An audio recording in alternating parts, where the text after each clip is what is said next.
All right, good morning, everyone. Good morning once again, and a very warm welcome to today's training and sensitization for esteemed VAT registered taxpayers. We thank you very much for making the time to be here this morning, and we look forward to an engaging and an interactive session with you all, alive to the reality that the VAT return is due today. And we trust that in this session, you'll be fully informed and sensitized on how to resolve any challenges you may be experiencing as you work towards filing your return and overall compliance. So once again, thank you very much for making the time to be here and for honoring our invite. My name is Menti Mwangi. I work within the Taxpayer Services Unit within the Domestic Taxes Department within KRA. And today I'm delighted to be joined by a number of my colleagues who will be taking us through the contents of the VAT pre-populated return and most importantly, responding to our comments, questions, concerns, compliments at the very end. We have a team from our Teams Operations Unit, who will be on standby to be responding to any comments, questions, concerns you may have. Therefore, I recommend you post them in the chat, and throughout the main presentation today, they'll be also on hand to respond. We also have members from our Business Transformation Office. These are our process owners of the VAT pre-populated return, and they'll be taking us through, by and large, the contents of today's presentation. So once again, we don't endeavor to take more than 2 hours, and we should be out by 11:30 a.m. at the latest. Thank you, everyone, and a very warm welcome once again. Without further ado, allow me to just invite our Teams Operations Unit just to introduce themselves briefly, and then we'll hand over to Mr. David Busaole from our Business Transformation Office. A big thank you also to our marketing team who are live streaming this forum on all the KRA social media platforms. Therefore, if you know anyone who'd be interested in the contents of this presentation and benefit from it, please refer them to any of our social media platforms, Twitter, LinkedIn, Facebook, YouTube, and they'll be also able to follow along with us. So maybe we can start with you, Madam Marceline. Good morning to you, and maybe just start by introducing yourself, please. Good morning once again. My name is Marceline Tabitha from the Teams Operations Unit, and I'm joined by my colleague who will introduce himself. Good morning, everyone. My name is Danford Kime, and I'm welcoming everyone to today's session. Look forward for an engaging session and a good session. Thank you. Asante sana. Madam Zainab, good morning to you. Maybe you can just introduce yourself, where you're based, and then we'll hand over to BTO. Yes, thank you, Mandy. Good morning. My name is Zainab Kadenge from Teams Operations Unit. We are located at J Court Towers, 8th floor, opposite Jamia Mosque, and we're looking forward to a fruitful engagement. We are also here to learn. We also like to tell our taxpayers that we don't have monopoly of knowledge. We can learn a few things from them. So they should be asking questions, as many as they can, so that we can have visibility of the challenges they're facing, and we are here to support them. So also a reminder on the approaching deadline for onboarding Teams, just in case you're here and you have not onboarded Teams, or you know someone who has not onboarded, kindly do let them know that we have less than 12 days to be able to onboard Teams. And thank you. Asante sana, Madam Zainab, and the entire Teams team. Thanks for being here this morning. Without further ado, we'll hand over to Mr. David Busaole, who I'm sure many of us have interacted with over the last few weeks as we've been working towards sensitizing our taxpayers on the VAT auto pre-populated return. Without further ado, good morning, David Busaole, and over to you. Okay, good morning, Mandy. I'm still audible. Loud and clear. Both on your end and mtandaoni, ile mtandao ingine, hopefully marketing, our other colleagues from marketing can also confirm, so that we're just able to have a good session. And I think again, another good morning to our dear taxpayers. Today is the deadline for the VAT filing for the February 2024 return. The February 2024 return is the first return being filed under the pre-populated VAT return enhanced process. And again, from KRA, we have already received a lot of issues and concerns and compliments. Yeah, received compliments also, and it was a good. I think like okay, from different taxpayers just on the experience with the process, and we don't, I don't think we don't take anything for granted. When we are coming up with this radical VAT pre-populated return process, we knew it will be, it is a radical change from how you've been doing business. So, and some of the teething problems you're encountering, I can assure you those are normal teething problems. We had them when you rolled out iTax back then in 2013-14. We've had them when you rolled out VA. We've had them when you rolled out, I think any radical initiative just tends to disrupt the market, just like any other digital disruption in the market, whether it's AI, whether it has to. For something to be radical, it will be very hard to have a radical issue which does not disrupt the way people doing business. And disruption it doesn't need to be seen that it is a bad thing. It just enables you to align accordingly, because probably you've not been doing a few things correctly. You thought you were doing correctly, but seems like probably you're not doing it right, and now you're just being guided on the right path. And of course, that guidance now might cause some disruption. So we again apologize for any inconvenience and disruptions or caused on the process. It is not in any way to make anyone's life harder. It is actually for a good purpose. If the pre-populated VAT return continues for the next few months, you will now start, maybe for the next 1 or 2 months, you will start feeling the good fruits of the return, because everyone will know what they need to do, whether it's the team service providers, whether it's the supplier, whether it's the buyer. Everyone in the ecosystem will know this is my do, these are the do's, these are the don'ts. And of course, we hope from April 2024, the filing experience will be much better for the April 2024 tax period, because most of the issues we've encountered in February, probably they have also skipped over to March. And we hope in the next 10 days or so, you are engaging your suppliers, especially to just resolve the issues of missing input tax, and they are taking corrective action, as we'll be guiding. So I'll take you through quickly through just the filing process and the highlights on some of the things. And again, I'll dedicate some time on just the common issues we've already received and the way forward on those issues again, so that because I think, again, most of the charts will be raised, most of the issues on the chart will be raised just in different forms, but they will fall into 4 or 5 major categories, which I'm going to address. And of course, my other colleagues will also address other issues in the chart. So having said that, this return is with us. Today is the due date for the February 2024 return.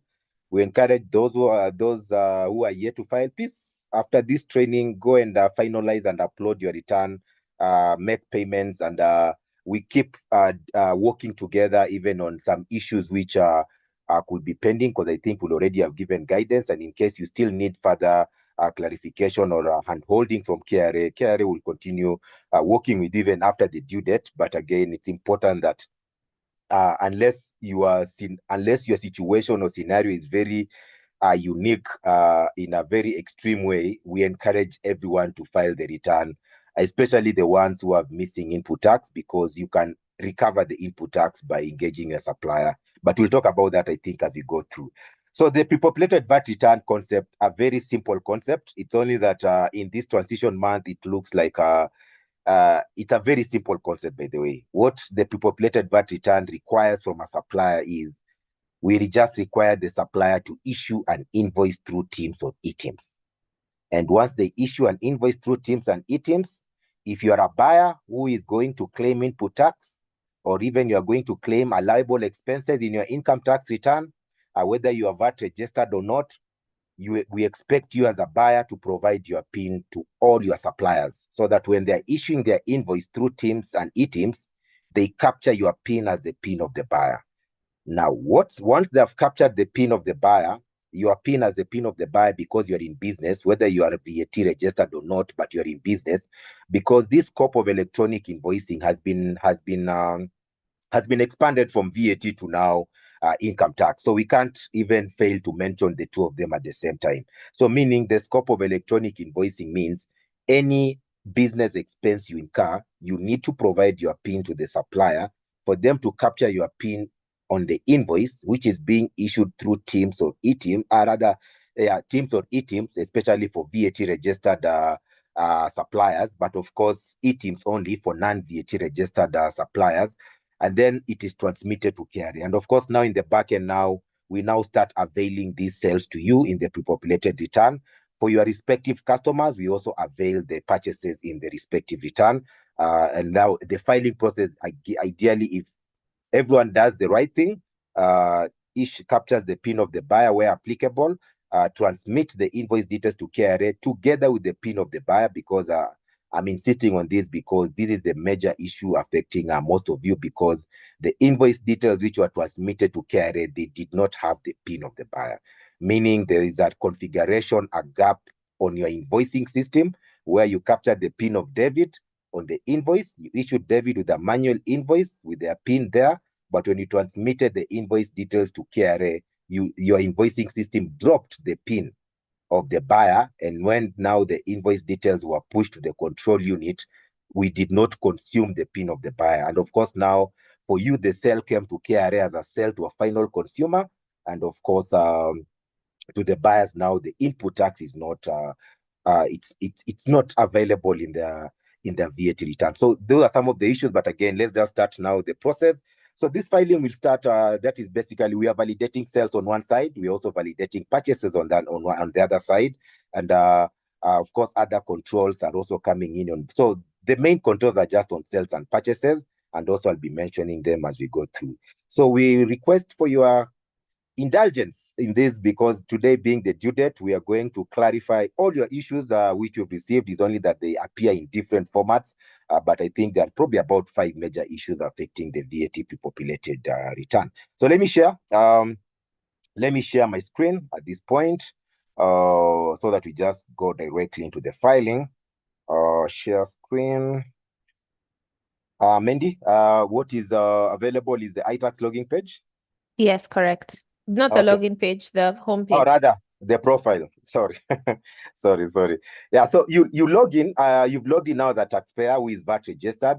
For all, and I think just to weigh in on what Zainab said, for VAT registered taxpayers, you don't have an extension to onboard on Teams or eTeams. For you, once you have the VAT obligation, you ought to onboard on Teams or eTeams immediately. But of course, for the non-VAT category, those are the ones probably who have been given some extension up to 31st March 2024. Again to separate the two. So these are VAT registered taxpayer who is onboarded on Teams and eTeams. Now they come to file the return. I believe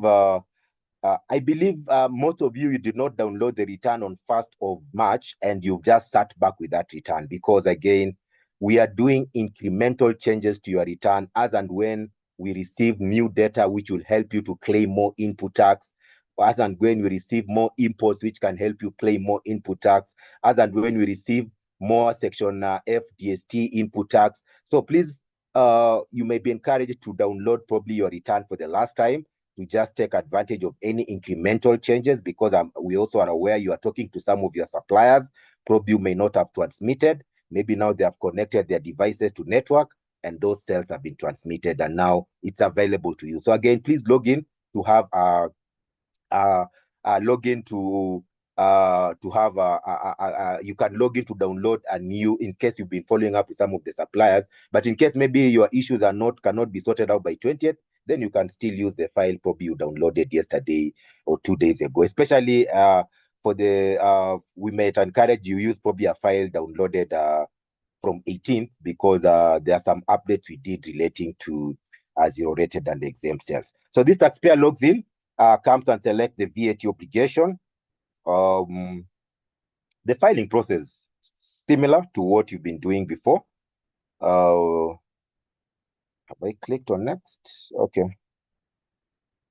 Then of course, and people have been asking, can we still use the old way of filing? And the old way of filing means downloading the other blank return and filling it. Whichever way you use, whether you want to use the blank return and fill your purchases afresh, or you wish to use the pre-populated VAT return, both of you converge at the point of upload, and the same rules are going to apply to you. So again, whether you go that route or you use the pre-populated VAT return, both of you converge at upload, and the system is going to apply the same rules we are going to just mention to you in the next few moments.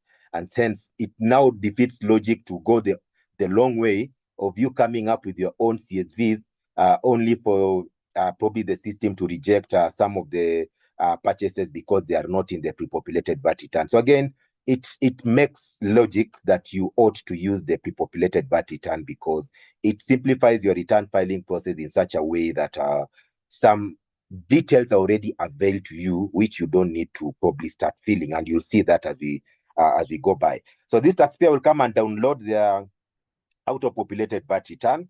Most of our training is going to be offline, will not be in iTax because we're just showing you how to file the return. But once you come and upload, we're also going to show you some sample error messages which you're going to incur relating to this. So this taxpayer will come and download the auto-populated VAT return.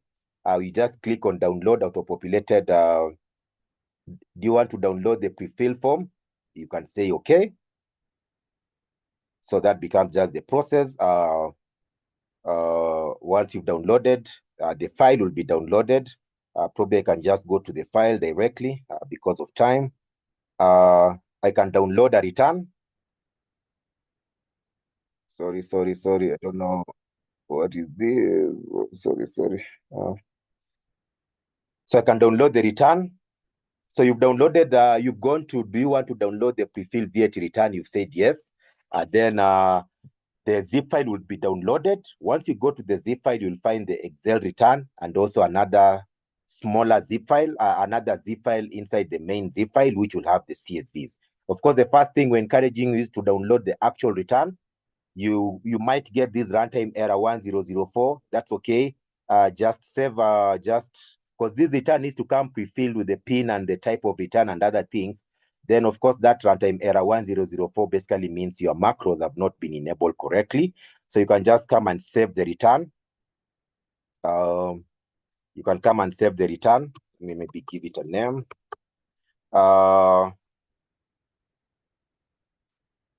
Then once you come and save the return,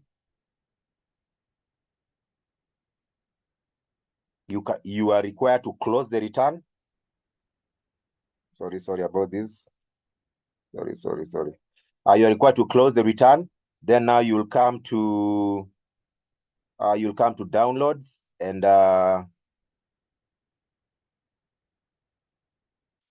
open the return again. I think there's some Excel which is sorry about this. Let me close this. So having closed all my Excels, let me open the return again.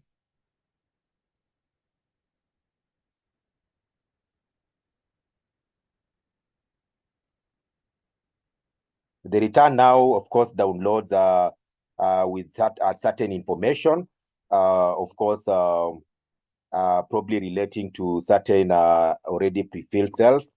Then, of course, now it will come, of course, with the date, the return period from, and the return period to. So probably will be required to capture 29/02/2024. And then, of course, now you realize it has come already pre-filled with the PIN of the taxpayer, the name, and everything. Of course, now because of data privacy issues, allow me to just save that return at that point. I can now probably, I'm going to show you a different return so that we can proceed from there on the issue of the return.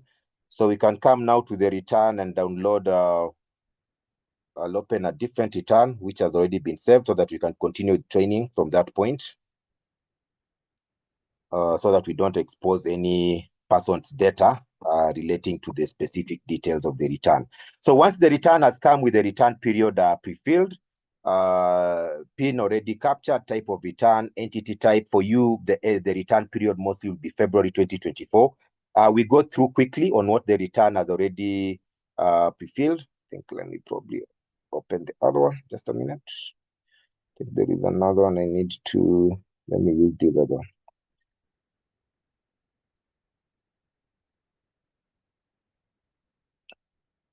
So let's say the return came with the return period from and return period to. So I'm just redoing the same process, but probably using just a different, but that is just the process. Whether it is for February, whether it's for a previous period, it is still, the concept is still the same. So I come to the cells now. So once you've captured the return period to, you can now come to cells. And under cells now, you realize the return already comes pre-filled with some of the information under total sales and VAT to customers not registered for VAT, We'll be guiding you on how where the return is getting this data from in a few moments. Also under section D1, the return comes pre-filled with some total sales to customers not registered for VAT. Under exempt sales, where applicable, the return will also come pre-filled with total sales to customers not registered for VAT. Under purchases, sheet F, sheet under purchases, either if it's sheet F, sheet H, sheet I. For you guys, sheet G may not be there because it's now already time barred, because sheet G was the input tax relating to the VAT supplies at 8%, the petroleum, which now were repealed by the Finance Act 2023. So it's not available in your February return. So those purchases, they don't come pre-filled with anything, but for purchases, we are going to provide you with supporting CSVs to help you import the purchases where applicable. If you've done some payments before filing the return, the payments will already come pre-filled on the return for that month, especially maybe the ones who decided to make payments, as maybe they try follow up with their suppliers or resolve one or two things. When you download the return again, now it will come already with the payment pre-filled on the VAT return. On the last one, on the tax due sheet, what already come pre-filled again is if you have a credit brought forward from a previous month, it will come pre-filled in the return. If you have withholding VAT credits for the month, they will already come pre-filled.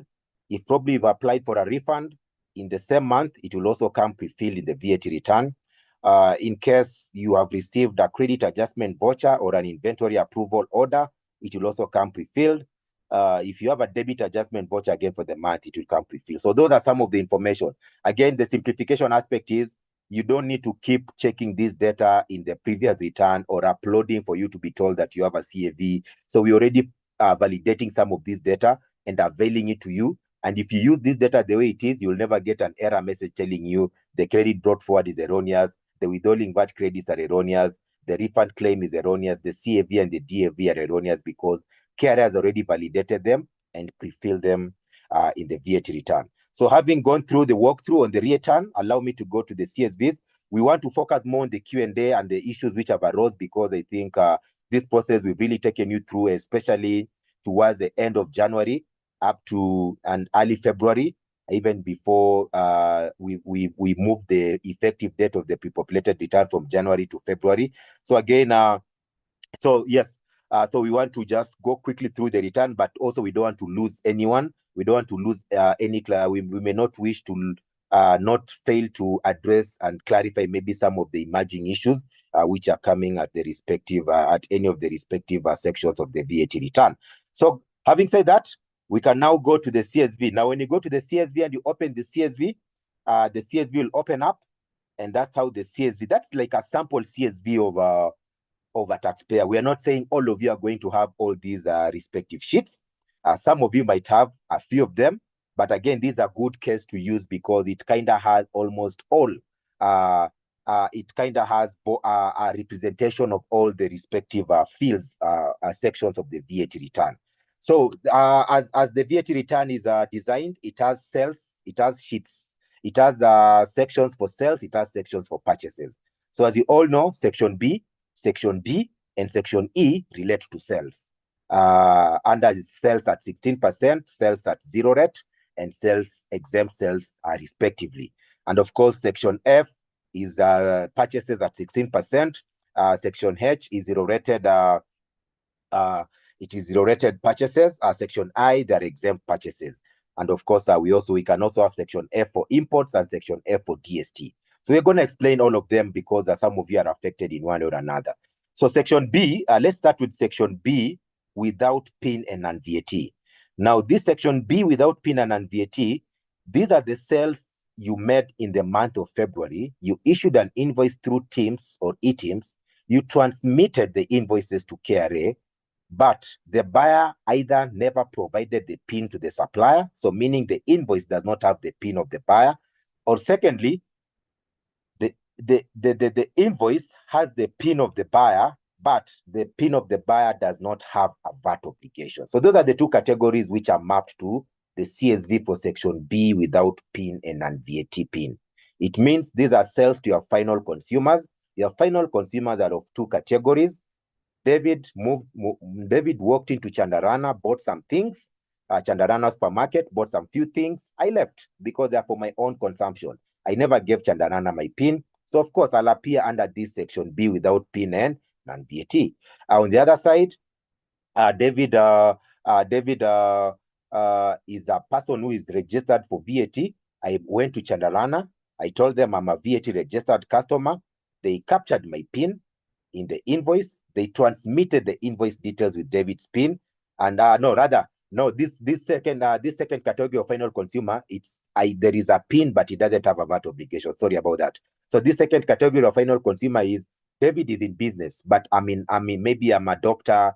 I'm dealing with I'm in the insurance sector, I'm in the medical sector, I'm in the farming sector. So probably I'm dealing with I'm basically not registered for VAT. But of course, I still need this expense to probably claim it in my liable expenses. I'll still provide my PIN to Chandarana. But for the sake of VAT purposes, you are still considered a final consumer for VAT purposes, even if you are buying for business purposes to claim it in the income tax return. So again, so those two categories, David never provided the PIN in first instance. Second instance, David provided a PIN, but the PIN does not have a VAT obligation. And that's basically what is being explained in the label of this CSV. It says section B without PIN and also non-VAT PIN. So those are the two categories of customers. You'll find them in this sheet.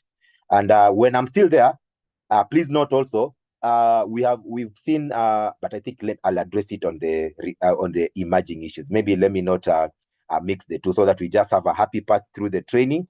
Then I'll address the emerging issues so that we don't mix the two. So that is the section B without PIN and non-VAT. So why is KRA providing you with this section B without PIN and non-VAT? So that you can come and validate. You can come and validate this cell. You realize there is a cell under section B, which was already pre-filled automatically when you downloaded the return. So how do you validate your cells to final consumers? By going to the CSV called section B without PIN and non-VAT. And if you check the total taxable value for this CSV, it will match your total pre-filled cells under section B. So that's why we are providing with this CSV. The first reason is for you to validate the pre-filled cells under section B, under the lump sum cells field. The second reason is to aid or help you in further reconciliations you may need to do. Because some of your customers might say, you sold to us, we are not able to see it in your input, but probably when you come and check this CSV, you might realize that they appear here. So again, it will also help you to do reconciliation and also probably address some of the issues being raised by your customer. So that is one, section B without PIN and VAT. I'll be opening some of these sample CSVs for just everyone to be aware of how they look like. Then we go to section B with VAT PIN. Now, section B with VAT PIN, these are the cells which a supplier transmitted to KRA, and they had captured the PIN of the buyer, and the PIN of the buyer has a VAT obligation. And in addition to that, they transmitted the invoice details together with the PIN of the buyer. And also, I'll be coming back to this when you come to the emerging issues, because it is very critical to separate the two. You can transmit an invoice to KRA without the PIN of the buyer. And that is what is happening to most of the suppliers currently, due to some of the configuration issues between the invoicing system and the control unit they're using, especially for the guys using Type C. So it is, you can transmit an invoice, but it doesn't mean that an invoice transmitted to KRA was actually transmitted with the PIN of the buyer. But again, we'll be addressing those under the emerging issues. So these are, so on the happy path, these are the customers who gave you their PIN number. As we say, it is still the responsibility of the buyer to give their PIN to the supplier. It is not the supplier to keep asking all buyers to give PINs. No. It is the buyer who knows their affairs. They know they are in business. They know they are going to claim. They provide their PIN to their supplier. For David, who is buying for final consumption, I don't need to provide my PIN to any supplier when I'm buying anything for my own private consumption. So these are the buyers who provided their PIN to their suppliers. Their suppliers issued an invoice through Teams or eTeams. Their suppliers transmitted those invoice details together with the PIN of the buyer to KRA, and now we'll be able to provide this to the supplier as their sales to to their as their sales to VAT registered customers, or we can refer to them as B2B sales, business to business sales. So basically sales to VAT registered customers. So that is now, and of course, this is the CSV you can import. We allow you to import it to the return, so that again, together with this now, both of your cells can now be they can now be pre-filled. At that point, just allow me to open a sample section B without PIN and VAT, so that you can just have a look at it. So this is like a sample section B without PIN and VAT CSV. Basically, that's how it looks like. You can realize the PIN and the name of the buyer, they are missing. They're not missing because the system has an issue. They are missing because these buyers did not provide their PIN to the suppliers when they bought, which mostly of them you realize on numbers, most of the sales are B2C, but of course, probably on value, then most of the sales can be B2B. So again, but you can realize some of the, and even it includes some of the PINs which could be there, including credit notes. So this CSV takes care of both your invoices and your credit notes, meaning you don't need to come and again claim any credit note on a line item for February 2024 relating to your final consumers, because this credit note, like this negative 72,000, it has already reduced your taxable sales because we are taking the total of this column. So meaning if credit notes are there, they have already reduced the taxable value accordingly. So again, there is no reason whatsoever to go and claim a credit note on a line item for customers' sales to final consumers, because it will not really, in fact, even the system probably will not allow you to do that, because it already knows it has already provided you that credit note under the sales to final consumers. So that's how it looks like. If you find a PIN there, basically it means that PIN is, it's not VAT, the PIN is, doesn't have a VAT obligation. And that is just this now the CSV for sales to our final consumer. So we move swiftly from that. We can go to another CSV for section B with VAT PIN, and we can just have a sample and look at it. So this is the CSV to your VAT registered customers who provided your PIN to them. You captured the PIN. And again, at this juncture, allow us to clarify that it is not the responsibility of the supplier to know whether the PIN has a VAT obligation or not.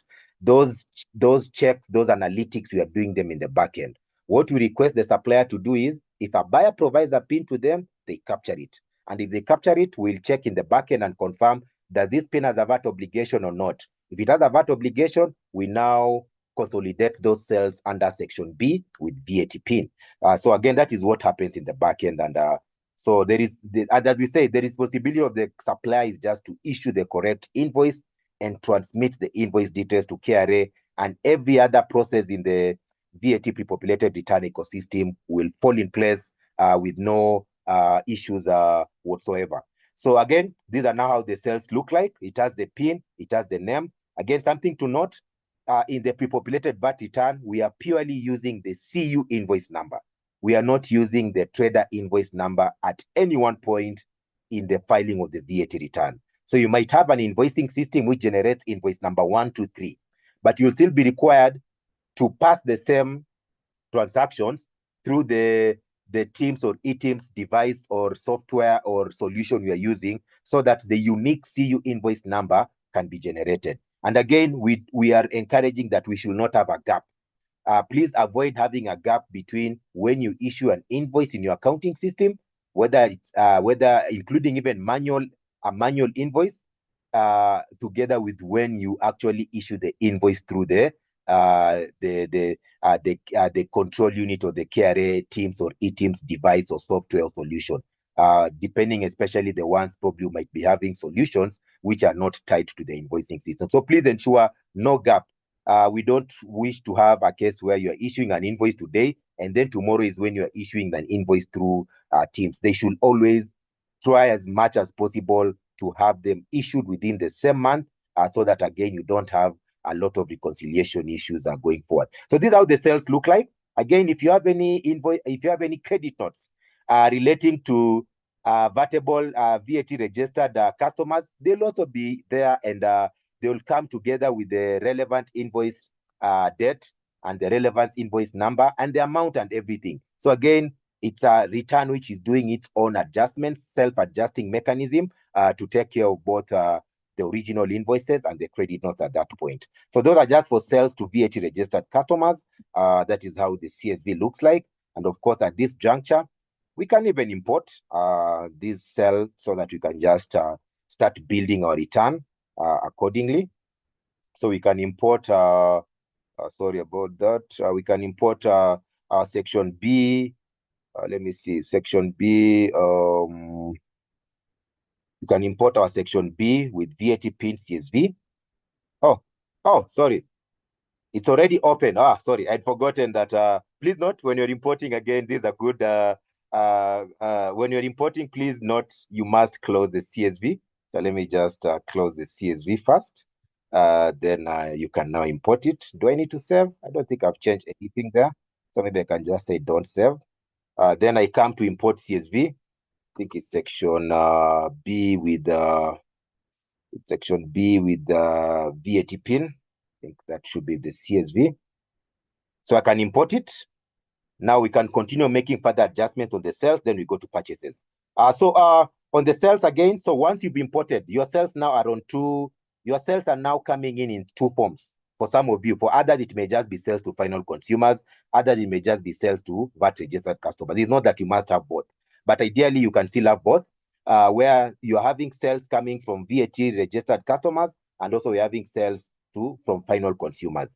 Now, these are the points now where let's now start some of the rules around the cells. The first rule around the cells is you are not allowed to reduce the cells which have been transmitted through your own devices to KRA. So you cannot reduce the cells which have been pre-filled or provided through a CSV by KRA, and of course, meaning these are the cells which have been transmitted to KRA by your own device, by your own self. So you cannot reduce the cells because, of course, they are deemed to be valid cells because they are cells which went through the device. So what happens is, the first rule, we don't allow you to reduce the cells, but we allow you to increase the cells. Why? Because we have certain scenarios which warrant you to increase the cells. Why? Because KRA is only pre-filling or providing visibility of cells where you transmitted the cells to KRA. So you could have made some cells, and that's why the following scenarios might require you to adjust your cells upwards. The first one is you did not sell through teams or e-teams, but because you are still an agent for VAT, you are still an agent of the commissioner for VAT purposes, you are the seller, you'll still be required to come and declare that sale, which you've already charged VAT to your customers. So that becomes the first scenario. You made some sales outside teams or e-teams, we can now probably come and increase at 10 million on the lump sum sales value. We encourage everyone to make adjustments for the sales upwards on the lump sum sales field. Please, we're encouraging you to use the lump sum sales field to make all adjustments for sales upwards.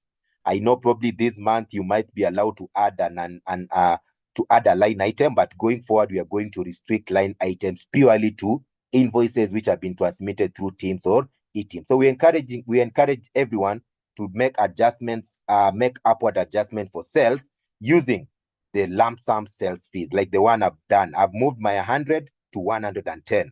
Why? Because 10 million of those sales were issued outside teams or e-teams, but I still charge VAT because I'm a VAT registered customer. The second scenario is David might have made a sale of 300,000 on 25th of February 2024.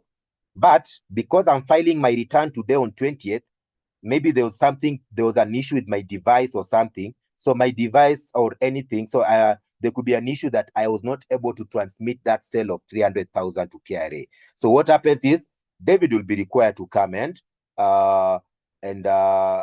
let's even say 3 million instead of 300,000.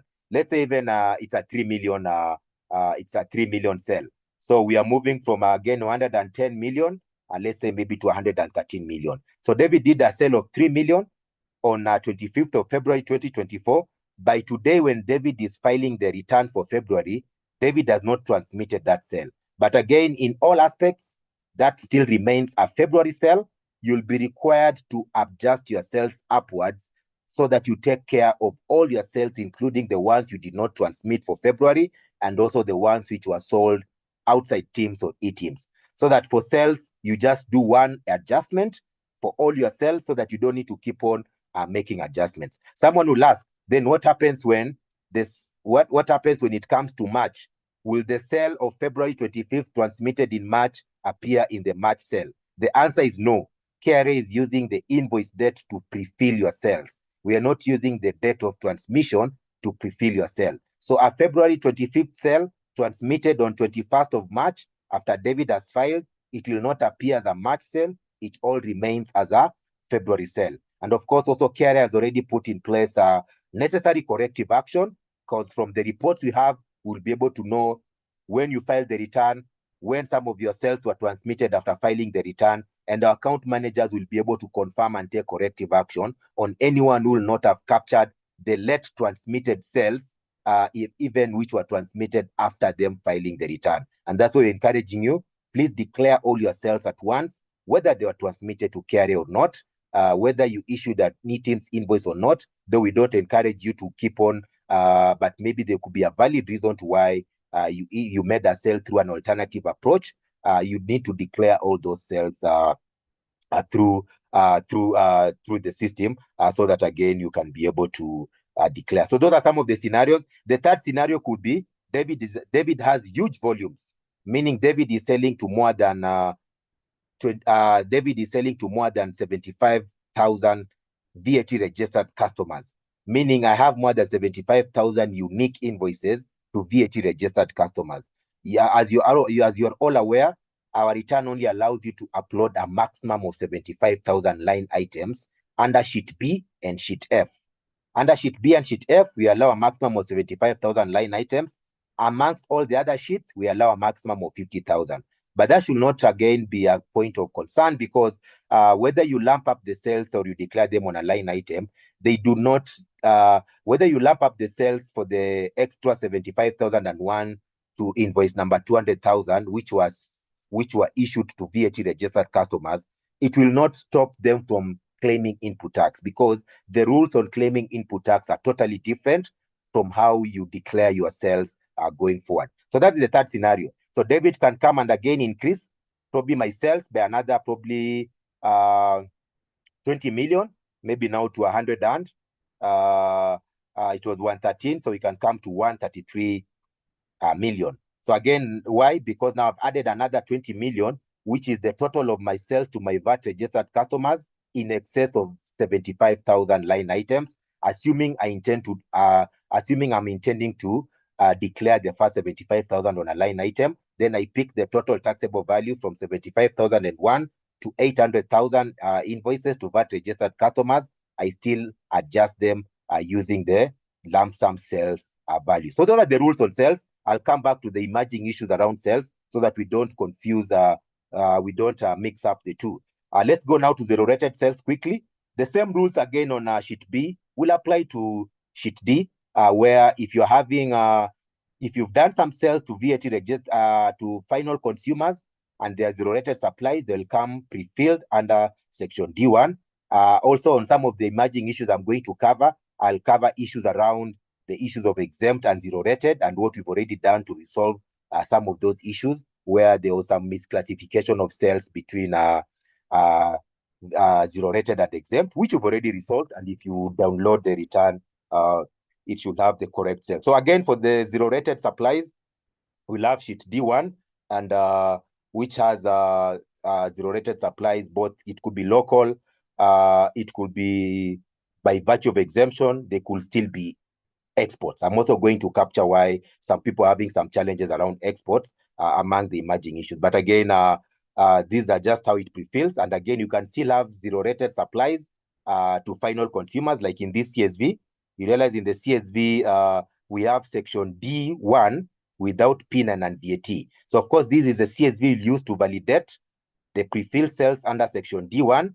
And also, if you intend to upload a CSV for the zero rated supplies or sales to your VAT registered customers, you can now import Section D1 to the VAT return. Our CSVs are ready for upload. They are ready for filing without minimal modification. We didn't want you to come maybe add a column, delete a column before you can upload. So we made the process very seamless in such a way that the CSV is ready for upload, but also, of course, you can make adjustments where applicable. But for cells, you cannot reduce the cells, you can only increase the cells. And as I said, using the lump sum cells value field, whether under section B, section D, or section E. It is this lump sum cells value we are encouraging you to make upward adjustment of cells for any of the cells which were not transmitted, any of the cells which for February, which were not transmitted, any of the cells which were sold outside teams or e-teams, or any of the cells probably which are in excess of 75,000 line items for section B, or probably for section D, 50,000 line items. You can still come and capture the excess cells under the lump sum cells value. Because what the return is doing, the return is not doing validation. For now, we are not doing validation on an individual sales line item. We are doing validation on the total sales you are declaring under that respective sheet. And of course, I'll also come to know, people have been saying our sales are different. KRA is showing higher and lower. We'll address that under the emerging issues so that, again, we don't mix the issues between the happy path filing and some of the challenges maybe some of you might be having. So again, we come to, so of course, section D1 has two types of, before I move from there, section D1 has two types of zero-rated supplies. It has local, it has also by virtue of exemption under D1, and of course, D2, we have exports and EPZs. For the February 2024 return, probably it will not be possible maybe to declare your exports under the exports, and you may have to declare them under D1, but I'll address that issue and why probably it will have to happen for February, but going to March, we'll be able to resolve that issue, and probably you can come back and amend the return for February accordingly once we've resolved another small issue around that classification of local and zero-rated sales which are local and zero-rated sales which are exports. Now, for exempt sales, again, same rules apply. You can increase the exempt sales up. You can always increase the sales upwards. So I can increase my sales. Maybe what is showing in my VAT pre-populated return is 20 million, but the actual sales are 100 million. So I can actually move the sales from 10 million, 20 million to 100 million. Even for the zero-rated sales, I can also, that was for zero-rated sales. I've increased my sales from 20 to 100, meaning you can increase sales and the adjustment should be done through the lump sum sales value. For exempt sales, the same thing happens. If in case these sales are understated, you can always come and again increase it. Let's say from 10 million to 100 million, because those are the actual sales you can see from your ERP. So upward adjustment of sales is allowed, downward adjustments not allowed, because we expect you to already have passed the necessary credit notes, and so that the adjustments can happen seamlessly within the return. But again, we'll address some of the emerging issues around the issues of some of your sales being higher than what is pre-populated. So let's go to purchases. So those are the rules on sales. We are doing validation at total level, irrespective whether you are capturing on a line item or you are capturing as a lump sum. And of course, we don't allow downward adjustment of sales. And of course, issues of credit notes and everything well taken care of. So the pre-populated VAT return is well aligned with the VAT Act, well aligned with the VAT regulations, well aligned with the TPA, well aligned with the laws of the land to the best of we've done that to the best of our ability. And in case there is any misalignment, we'll be glad to know about it and we correct it as law-abiding citizens. Okay, so let's go to purchases. Now, purchases is where now we are having slightly more radical rules, because as we said, the pre-populated VAT return is a radical concept. It's a concept. It is an initiative. It is an enhancement. It is a disruption which is radical in its own way, because it is radically changing the way you've been filing for a good cause, because the way you've been transmitting invoices, the way you've been filing, the quality of the declarations have also been not very good over the years, and now it is just coming in to step in to address some serious VAT compliance risks which KRA has been battling with over the years. And also on one side, also we're also simplifying the process as we go by. So generated purchases, let's go now to our CSV. Let me explain the different types of zero-rated purchases. Not general rated, not zero. We are now at section F, general rate purchases. Now we have three types of general rate purchases. And let me go back to the return you should be able to see them. When you go to the drop down, under type of purchases, you can either have generated purchases which are local, you can have generated purchases which are imports, you can have generated purchases which are digital supply. Again, on the CSVs, we are going to provide you with the respective CSVs. For the local generated purchases, we provide you the CSV called Section F with VAT PIN. That is for local purchases. For imports, we provide you with Section F, import CSV. For digital supply, we provide you the CSV called Section F, PST. So again, we are also again just making your work easier. By the time you start, you know this is what carriers prevalidated. And if everything was working seamlessly, then of course, we don't expect huge variances between your purchases in the ERP system vis-a-vis the purchases which KRA is availing you to provide. So let's come to local Section F with VAT PIN. Those are the local purchases at 16%. So what are the conditions which the system is relying on to avail the local purchases to you? These are the conditions, kindly, so that you note, and also you may need to know now how you engage your suppliers going forward, especially if you are missing some purchases in the VAT return. The conditions which will allow you to, which will make the system avail to you purchases under Section F are the following. The first condition is, you as the buyer, you provided your PIN to the supplier. That is the first condition. Universal condition, by the way. That is not changing. The second one, the supplier captured the PIN of the buyer on the Teams or eTeams invoice. That is the second condition. The third condition is, the supplier transmitted the invoice details to KRA together with the PIN of the buyer. Again, we are making emphasis on this. It is possible to transmit a CU invoice to KRA without the PIN of the buyer. And that is what we've realized affecting a number of the suppliers, because most of you, on one hand, you're a supplier, on the other side, you're a purchaser. So you are affected by, you have affected some of your customers, and also some of your customers, some of your suppliers have affected you because you are their customer. So that is the fourth condition. The third condition, the invoice must have been transmitted by the supplier to you, together both the CU invoice number and the PIN of the buyer. So it is not synonymous that because the CU invoice checks out on the invoice checker, it means that the PIN of the buyer was transmitted. And again, I'll address it as among the emerging issues, so those are the conditions. Once those conditions are met, KRA will go through all the invoices it has received through Teams and eTeams. Using your PIN, pick all the suppliers who have pick all the suppliers who have declared you as a purchaser, and you have a PIN. Of course, you already have a VAT obligation. We consolidate all those purchases under your PIN and provide them under Section F. So that is basically what the system is doing in the back end, having applied all those rules which I've just mentioned. So the same rules, of course, will apply for the other types of purchases under Section H and under Section I. But for Section F, local purchases, those are the rules. And now let's come to imports. We are under Section F, we also have a CSV for imports. So which imports qualify for claiming of input tax? The imports which qualify for claiming of input tax are the imports which were issued officially through our customs business system. Most of our imports are now in ICMS, or if not all of them. So the import must have gone through the ICMS system. The import must be having VAT for it to appear under Section F import. You must have cleared with the Commission of Customs, paid all the IDF, paid all the custom duty, paid all the relevant taxes, RDL and all those, including the VAT.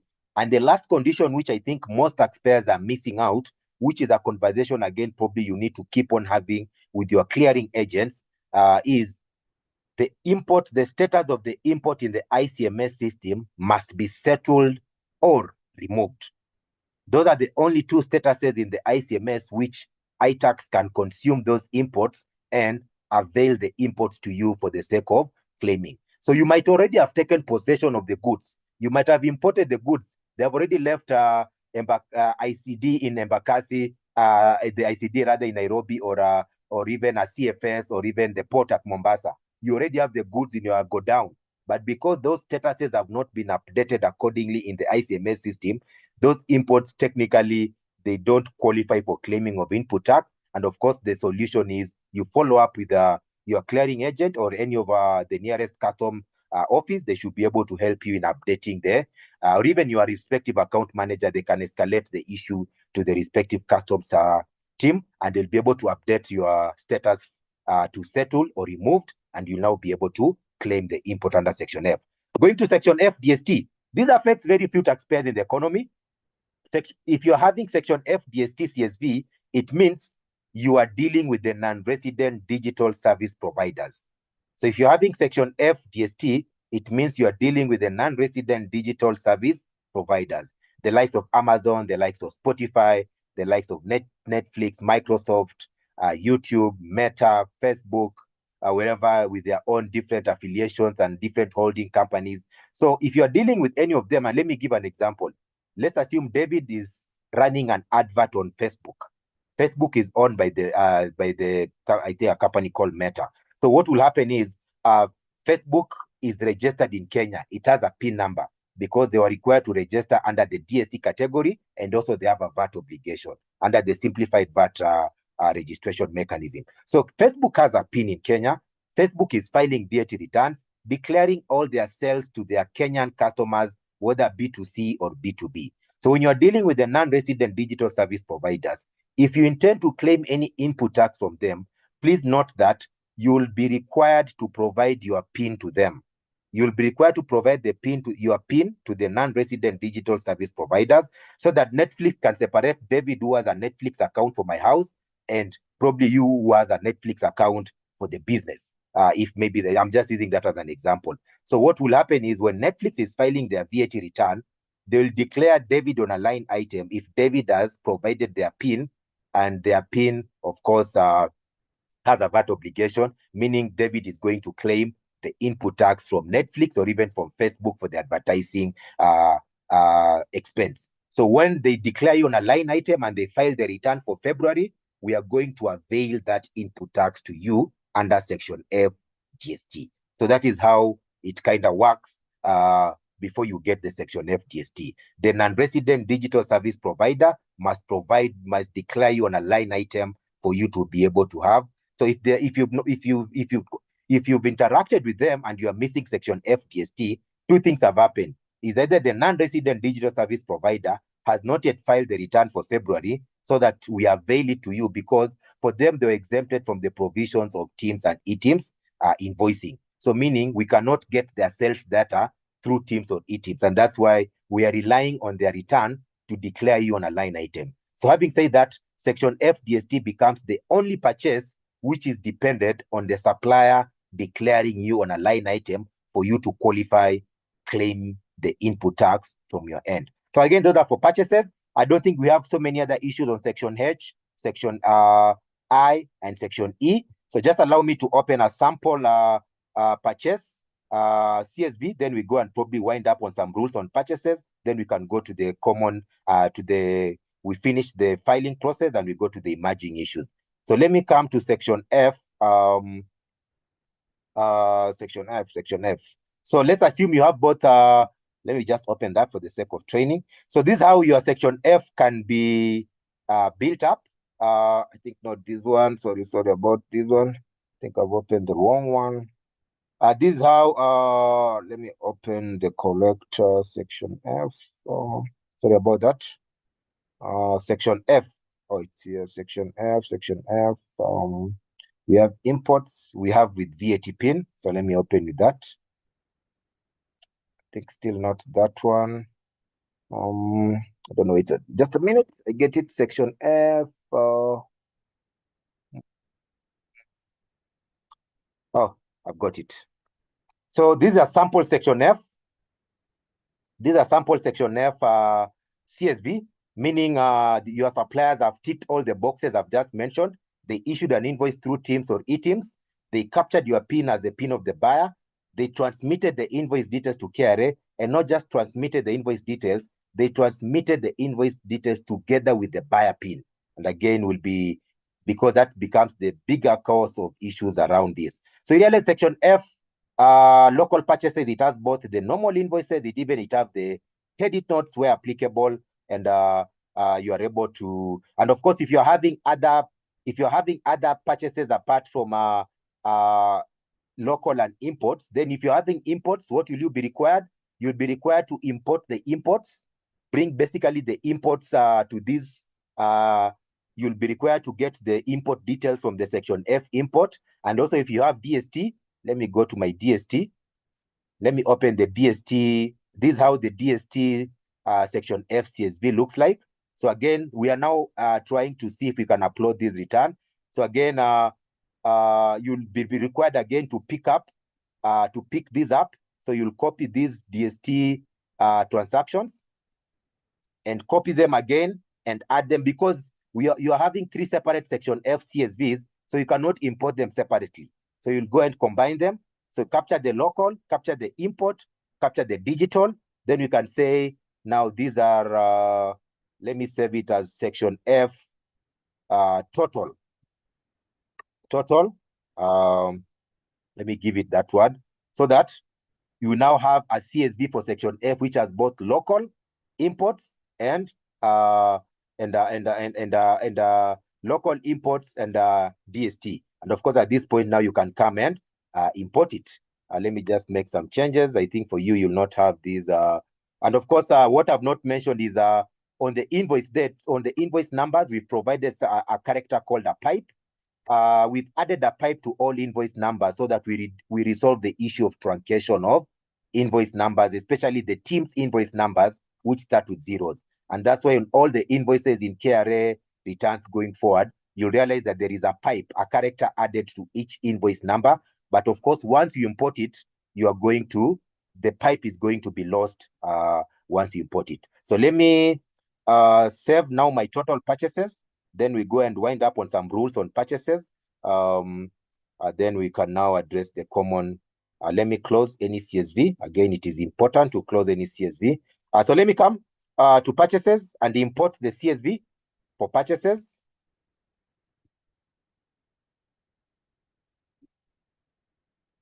So my purchases are combined. It has local, it has imports, it has DST.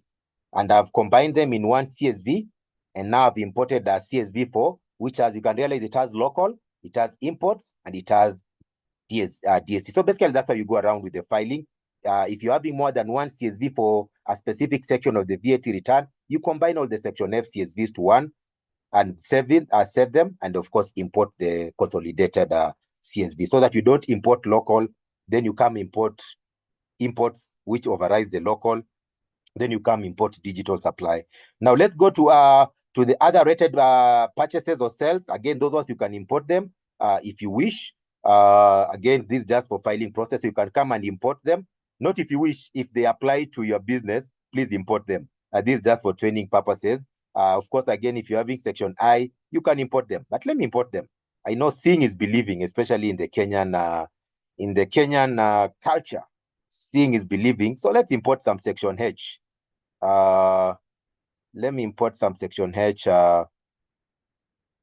CSV so that musiseme ya mwalimu sijui it was working perfectly, but hii ingine yetu it's having then I can import also some CSVs for exempt purchases.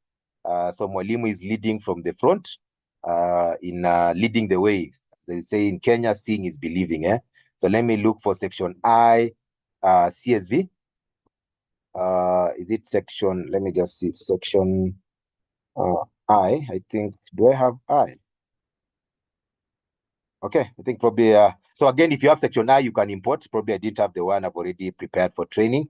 The one I may import, it might have other taxpayers' details. And again, data privacy does not allow us to expose other taxpayers' details, whether it's during training or any other engagement we have with the public.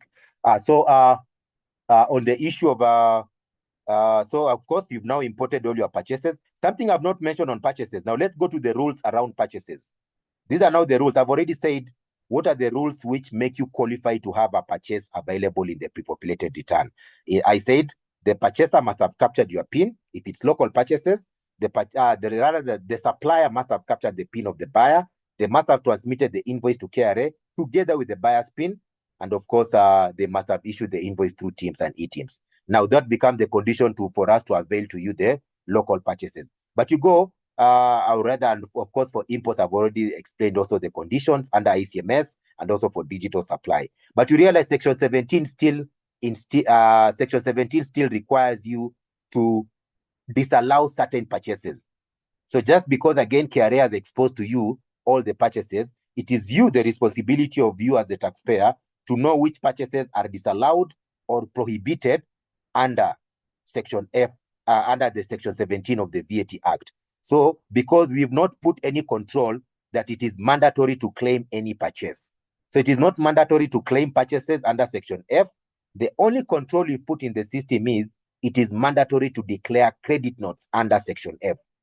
So it is mandatory to declare credit notes under Section F, but it is not mandatory to claim any purchase under Section F. So if you realize some purchases are not relating to you, maybe your PIN was used by mistake by someone else, or some of the purchases are not for business purposes, you are free, as guided by Section 17 of the VAT Act, to reduce the purchase downward. So what are we doing? You can reduce the purchase downward from 99,000 to 90,000. So what are the rules for purchases? You can reduce purchases, but you cannot increase purchases. So that's the other side of the coin for purchases. So for purchases, you can reduce the purchases either on a line item, or you can use the apportionment field, which I'll also be speaking to it in a few moments. So you can reduce the purchases on a line item. You can reduce them in the CSV before you import the CSV, or even if you've imported the CSV already, you can come and make changes and reduce the purchases downwards, including even deleting a line item completely. So you could have imported this purchase, but it is not a purchase for, it is a purchase for private, probably a private expenditure. Maybe the directors incurred a purchase, the company paid, and it is purely for private. So again, you can disallow the purchase completely, you can basically delete the purchase on a line item fully. And it's okay, the return will upload even if there is a blank field between the return. So those are the two ways. You can reduce the purchase itself on a line item downwards, or you can delete the purchase completely in the CSV, or if you've already imported, you can delete the purchases completely once already imported. And of course, the same rules again will apply to the rated purchases. You can reduce the purchases, but you can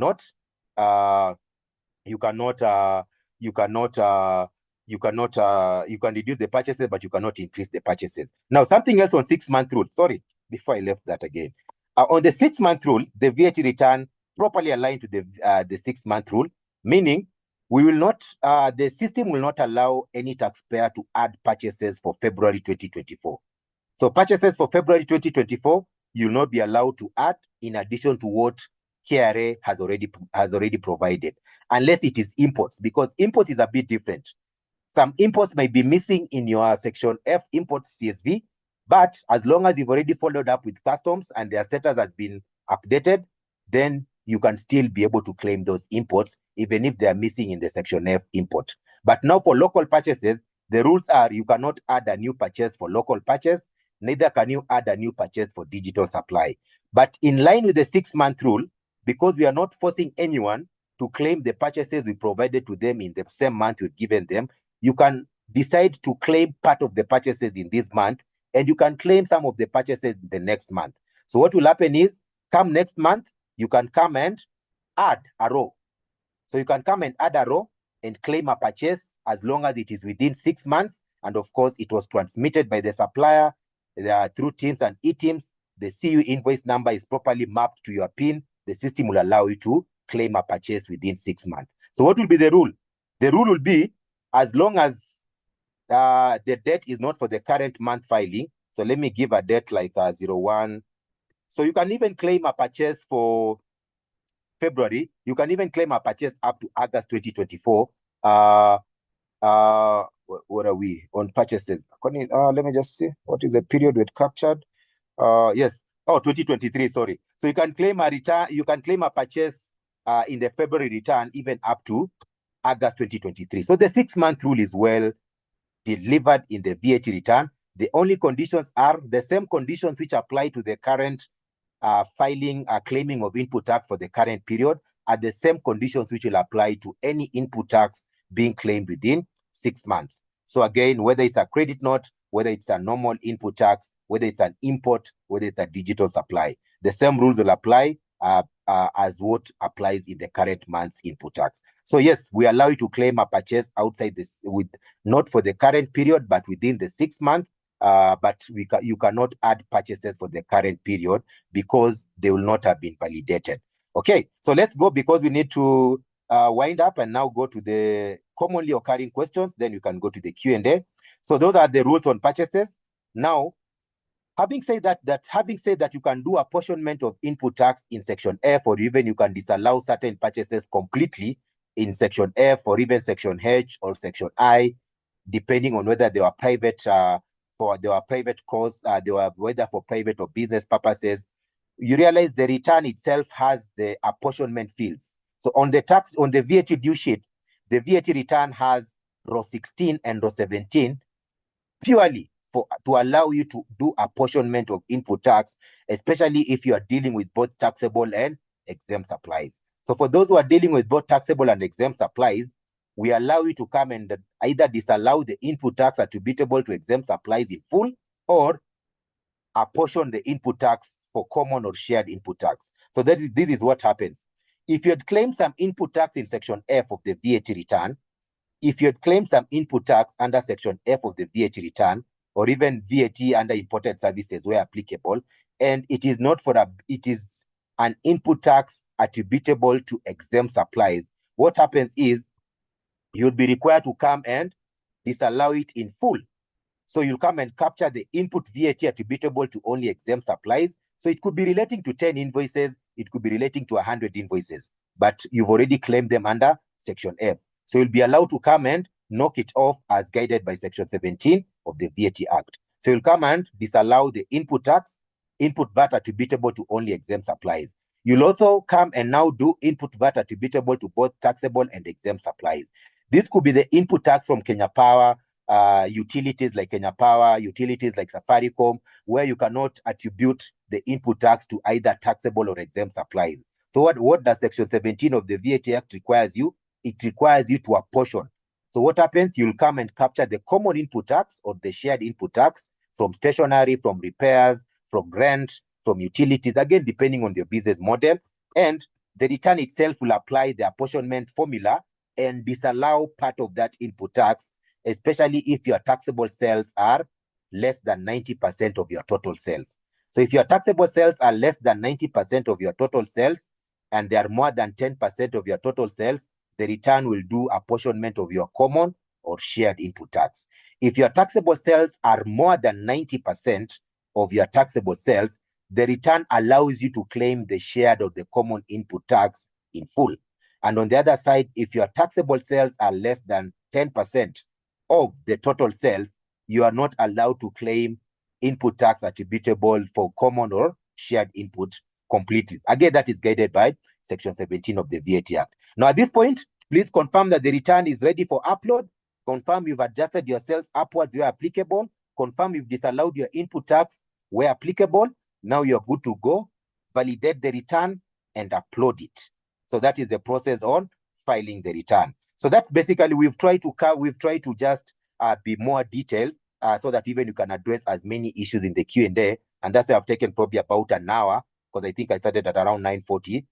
Now at 10 minutes, I've just tried to cover as many issues which you need to note when you're filing the return, so that again, it will also help even maybe to respond to some of the issues in the Q&A. Now, well, at this point, now allow me probably to address the common issues which our office and together with teams we've already received. And we've consolidated all the issues received from the public across the country on the challenges taxpayers are having filing the VAT return.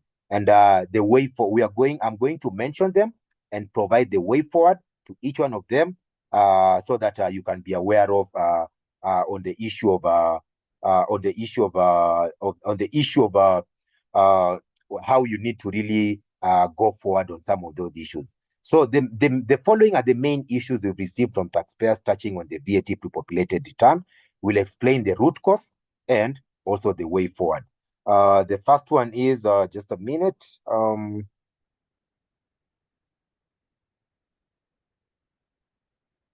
So the first one is, and this is the one affecting more than 95% of you in this training.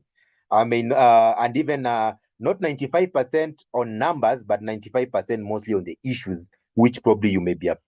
So the most common issue affecting taxpayers relating to the VAT populated return is the aspect of you are not able to see all your purchases under Section F of the VAT return, especially relating to local purchases. So yes, your ERP has purchases worth, let's say, 100,000. When you log into the VAT pre-populated return, the purchases available are only 50,000. Probably some of you. So two things will happen. The first thing which might make your purchase be missing under Section F of the pre-populated VAT return, the root cause could be either your supplier has not transmitted the CU invoice to KRA. So we are assuming, by the assumption is already that the supplier issued you with a valid TIMS or eTIMS invoice. So the first root cause is some of your suppliers have not transmitted the invoice details to KRA, meaning KRA has not availed the input tax, because we await your supplier to transmit the invoice details to KRA so that we can avail the input tax to you, so that on them it becomes a sell, on you it becomes a purchase. So the first root cause is some of your suppliers have not transmitted the invoice details to KRA, and the way forward on that is you engage your suppliers to transmit the invoice details to KRA. And what do they need to do? They just need to connect their device to internet or network. So the way forward for their supplier, as you engage them, that is the only ask KRA and you are asking them to do. Please connect your device to the network, then automatically the invoices which they have issued through their device will be transmitted to KRA. That is the root cause number one of missing input VAT details under Section F. Now, the second one is the supplier transmitted the invoice details to KRA. When you go to the invoice checker, you'll see the invoice is transmitted. But again, as you realize today, we've been making emphasis that transmitting an invoice does not necessarily mean that the invoice was transmitted together with the buyer PIN. And this one now accounts for the majority of the cases. So when you go to the invoice, and we understand, by the way, it's a bit confusing even for you, that you go to the invoice checker, you realize that the invoice was transmitted, but it is not available under Section F. Even your manual invoice you're having, it shows that your invoice was capturing your PIN as a buyer. So the root cause of this, we have two major root causes for this second scenario. The first root cause is your supplier might have captured the PIN, your PIN, not under the correct field for buyer PIN. So meaning when the invoice was transmitted, of course it was transmitted without, even if the buyer PIN is there on the manual invoice, on the transmitted invoice details to KRA from your invoicing system to the control unit, the buyer PIN was dropped by your invoicing system. Rather, yes, the buyer PIN was not transmitted because your system captured the buyer PIN under the wrong field, which was not for the buyer PIN. Probably it is under the contact details. Maybe it's under something else. So that becomes the root cause of some of these cases. And of course, what is the solution? If your supplier, even if they printed an invoice with your PIN, but they captured the PIN under the wrong field, maybe not under the buyer PIN, and even if they ended up transmitting the invoice, it means the invoice was transmitted as a sale to a final consumer on their end. And also on your end as a purchaser, this invoice cannot be mapped to your PIN, and that's why you cannot see that input tax under Section F of the VAT return. What is the way forward? Your purchaser, rather your supplier needs to engage their TIMS supplier, their TIMS device supplier. Their TIMS device supplier needs to correct that configuration or transmission issue, which is affecting on the side of your invoicing system, where probably you captured the PIN under the wrong field, or if you captured the PIN under the right field, then they need to do proper mapping of the invoice to that buyer PIN field, so that when the invoice is being transmitted, it is transmitted together with the buyer PIN. So that is the way forward on that second scenario, where your supplier captured the PIN of the buyer on the wrong field. They need to just be notified. If they know the correct field, they probably don't even need to engage their team supplier. They just need to start capturing the PIN under the correct field. But of course, again, and then transmit the CU invoice number together with the buyer PIN. Now, the third scenario is This mostly affects people who are using type C of the Teams devices, where you have an invoicing system on one hand, you have a control unit in the middle, and you have KRA on the other side. You realize the control unit is embedded in your system, in your ecosystem of invoicing. The control unit is embedded in your invoicing system. So it is not even on the KRA side. It's a control unit, it's a gadget KRA has certified, but it is embedded in your invoicing system. So this is what actually is causing most of the missing input tax for most of you, where the invoicing system captures the PIN of David. David is registered with VAT. When you print the invoice, David's PIN is appearing there. But what happens is, because there is a configuration and transmission issue between the invoicing system and the control unit, the PIN of the buyer was dropped, and your invoicing system only pushed the invoice details of the taxable value, the CU invoice, the date of the invoice, and all that, but it did not push the PIN of the buyer. Again, what is the cause?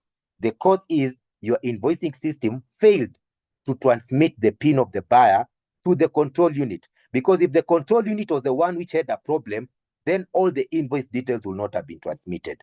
So you realize if the control unit was the one which had an issue, it means even this invoice will not have been transmitted in totality. So the root cause analysis, and we've analyzed this, by the way. We are not just saying this because we've analyzed this root cause, and we are confident that all taxpayers, all suppliers who transmitted, who did this, their invoicing system did not transmit the PIN of the buyer together with the other invoice details. So as a result, all these cells are sitting in their VAT pre-populated return as sales to final consumers. And as a consequence of that, their corresponding customers are not able to claim input tax from the respective suppliers.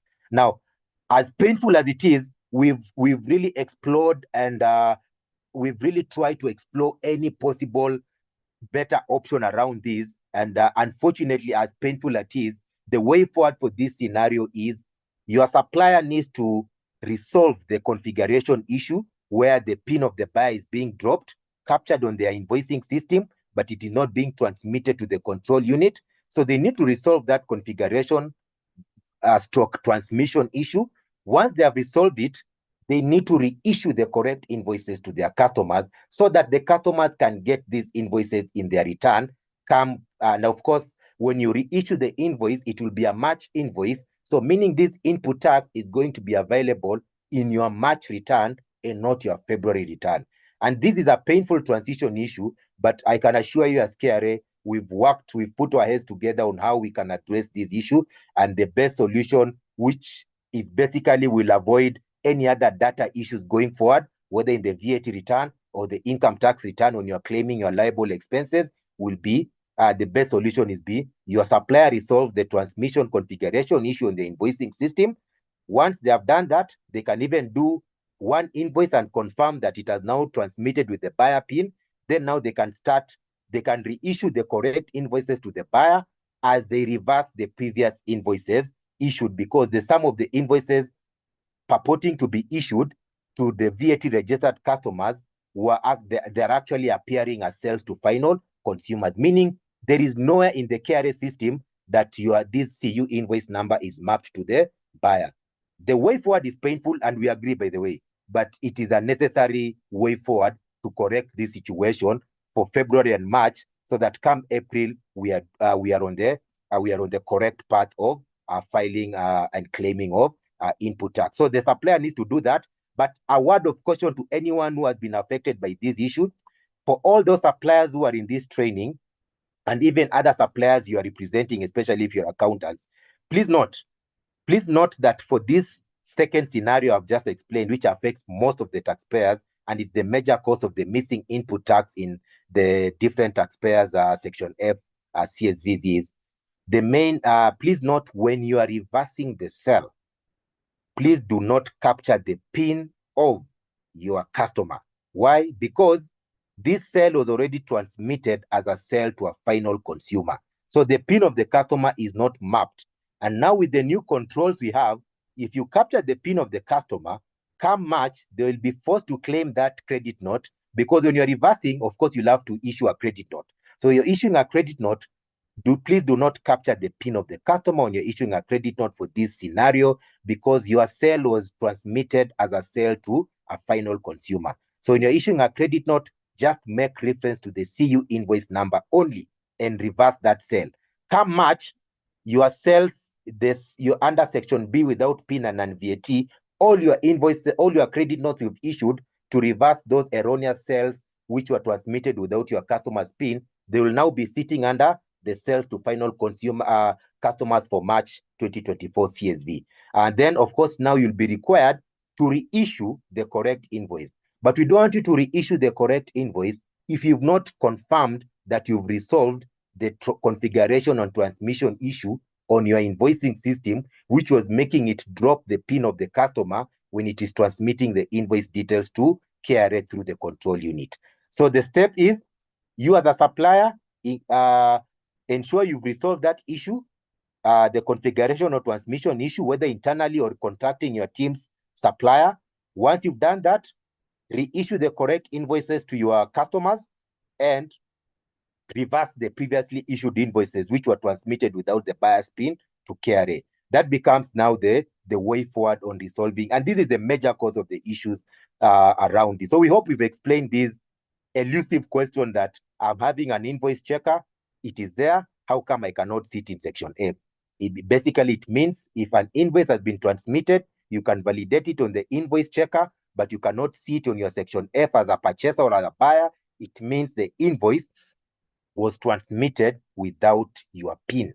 And that the way forward is, the supplier needs to resolve the invoicing issue, the configuration issue on their end, and reissue the correct invoice and reverse the previous invoice. And when they're reversing the previous invoice through a credit note, they should not capture your PIN, because the original sale was transmitted as a sale to a final consumer. I hope we've clarified that, because when you make mistakes around this process, again, you're going to put more pain to your customers come March 2024 in case you issue credit notes mapping their PIN, because they will not have claimed the original input, but now the system will force them to declare the credit note. So please do not capture the PIN of your purchasers when you are reversing the invoices where your system had an issue and it transmitted some of the invoices without the buyer PIN.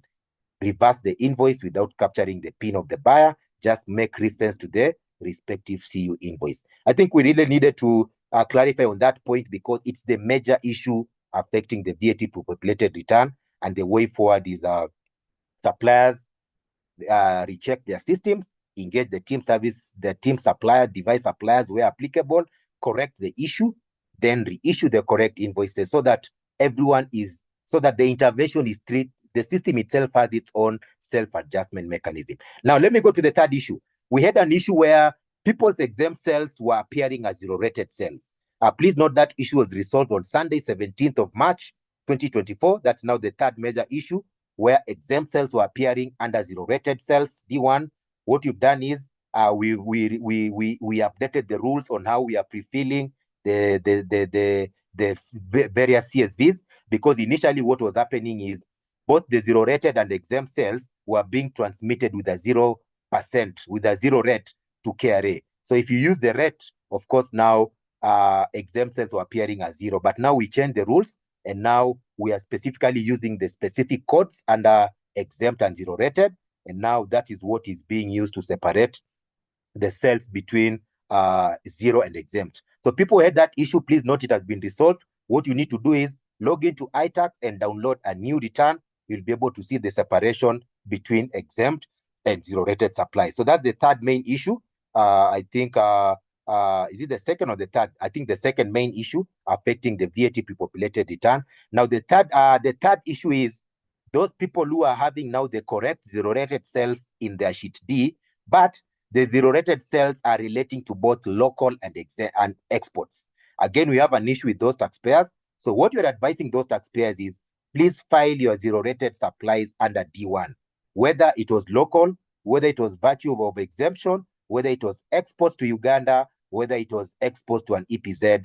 Please declare all of them under D1 for the month of February. We're already working on updating that rule. So on the declaration aspect, you will still declare the correct zero-rated sales. It's only that the subclassification within the zero rated cells will be the one probably which will not be updated, but we are working on that so that come March, we are going to resolve that issue completely. Your March return should have the correct breakdown of 0, D1 and D2, and also with the same rules, we are trying to see if we'll now allow you to amend the February return, again affecting a very small nini of taxpayers, but please not for now declare all the cells under D1.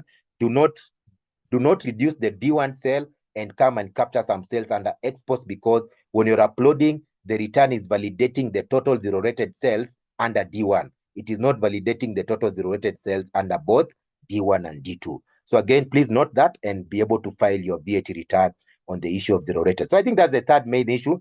The fourth main issue we've received again from the public, and these issues come in different formats, but when you analyze them, then and you come and you arrive at a root cause, you realize these are the common issues. If they're just being raised in different ways and different screenshots. So the fourth main issue we need to clarify is we have taxpayers who transmitted erroneous cells, meaning their cells, what they did is they transmitted their cells erroneously. Let me just check. I think my laptop is going down. So they transmitted their cells erroneously. And what happened is, let me give an example. XYZ Limited issued an invoice, issued a Teams invoice. And again, this one again is arising mostly from the people who are using Type C Teams devices, where their invoicing systems are probably having an issue communicating with the control unit. So this is what happens. David is operating. David has an ERP system which is doing invoicing. This ERP system is connected to the control unit. So meaning I'm issuing an invoice through the ERP system, then the invoice is being pushed through the control unit to KRA. Now what happens is David issues invoice number 123 for 100,000, and the invoicing system pushes that invoice to the control unit to KRA. Again, your invoicing system, because it's having an issue with config, I don't know, we can say it's a transmission issue on your invoicing system. Your invoicing system keeps on sending more invoices through the control unit, making reference to the same trader invoice number, but of course the CU invoice numbers are now different. So you end up having 10 different CU invoice numbers, but they are relating to the same trader invoice number, and also they are relating to the same amount. So again, of course, you realize again, what you need to do is please resolve the issue on the transmission on your invoicing system so that you stop the bleeding going forward. You stop issuing duplicate invoices because to KRA, we can't tell if these are duplicate invoice because it has a separate CU invoice number, because we'd already put a control. If the CU invoice number was the same and it had been transmitted more than once, those ones we've already arrested them at the point of analyzing the data from Teams and eTeams. So we don't have those cases of the same CU invoice number transmitted more than once. The issue now we are having is different CU invoice numbers making reference to the same trader invoice number, and they are relating to the same date and the same taxable value. So again, the correct solution, please, as painful as it is, you need to contact your team who manage the ERP system need to check why the invoicing system is sending multiple requests to the control unit for the same trader invoice number. Resolve that issue. And of course, then for the erroneous invoices you've issued, please pass a credit note to reverse the erroneous invoices you've issued so that again, your sales are now properly adjusted and taken care of. And of course, for the purchasers, some of the purchasers might also have received duplicate input taxes. For those purchasers, we encourage you to only claim the correct purchase, which will just be one line item, not the duplicated 5 items. Because again, when the seller is issuing the invoices, of course, and at this point, we also encourage the sellers probably not to capture the PIN of the purchaser. Or now this one it's either way, because some of the purchasers might have done the mistake, others may not have done the mistake. But I think it is safe to probably avoid capturing the PIN of the customer when you're issuing a credit note for this scenario, so that all these cases we can now pick it up as KRA and try follow up any of the purchaser who might have overclaimed the input tax, because the same garbage in from the supplier, it's also appearing as garbage out on the side of the purchaser. So we encourage purchasers not to claim the erroneous duplicated invoices from their suppliers, as also the supplier reverses the erroneous invoices by issuing a credit note. So that's again the fourth main issue on duplicated invoices, because it will now address the issue that the VAT pre-populated cells, that is the main cause of the issue being raised, that the VAT pre-populated cells are higher than our cells. For the some of them we've analyzed, that is the main issue. Now, if your duplicated cell, if your cells in the VAT pre-populated are also higher than what is in your ERP, please note again, it could be a totally different issue.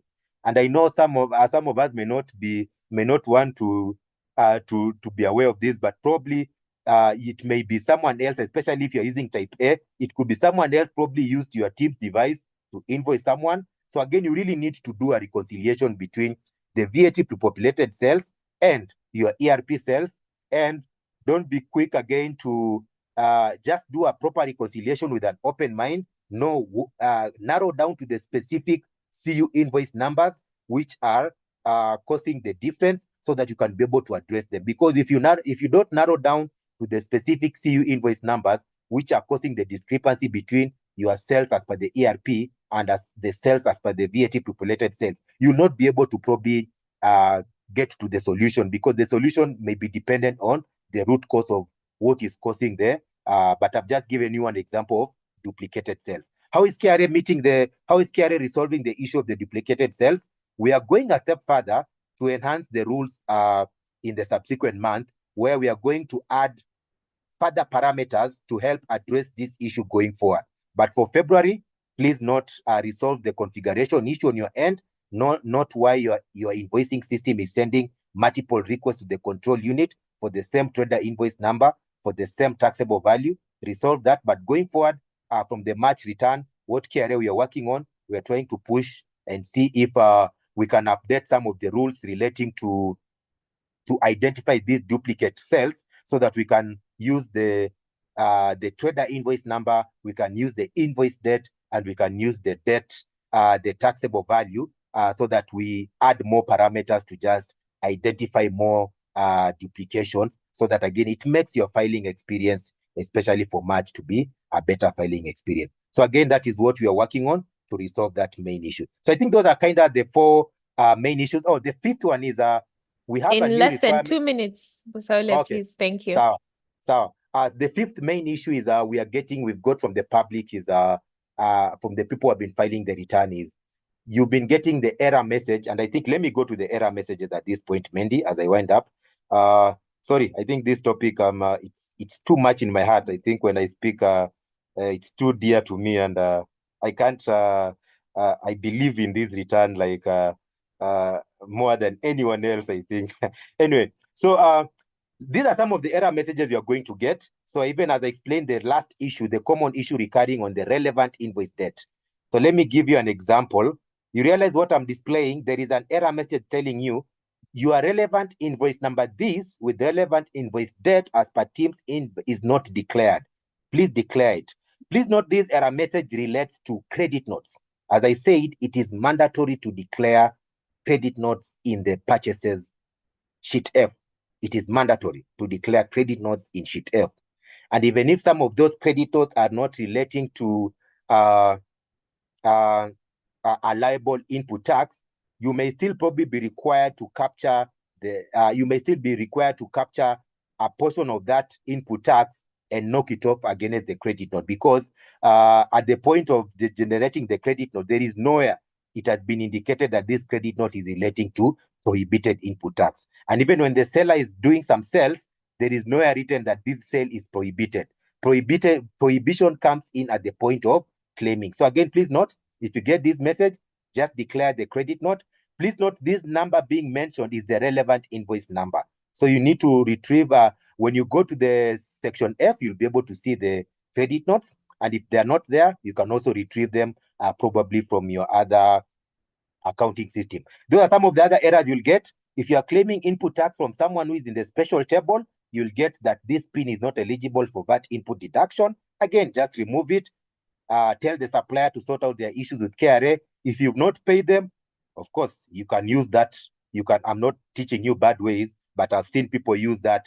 They don't pay the supplier. They tell them, follow up with KRA to clear your issues, because now you are making me not claim input tax from you. If you are claiming some input taxes which were not transmitted with your, whether they were not transmitted or they were transmitted, but they are not transmitted with the buyer PIN, of course, then you'll get a similar error message like the one on that.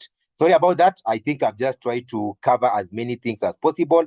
If you're trying to over-declare, if you're trying to overclaim an invoice, you'll also get a similar message that your invoice number this is over-declared. Please declare the amount as per the teams or e-teams invoices provided.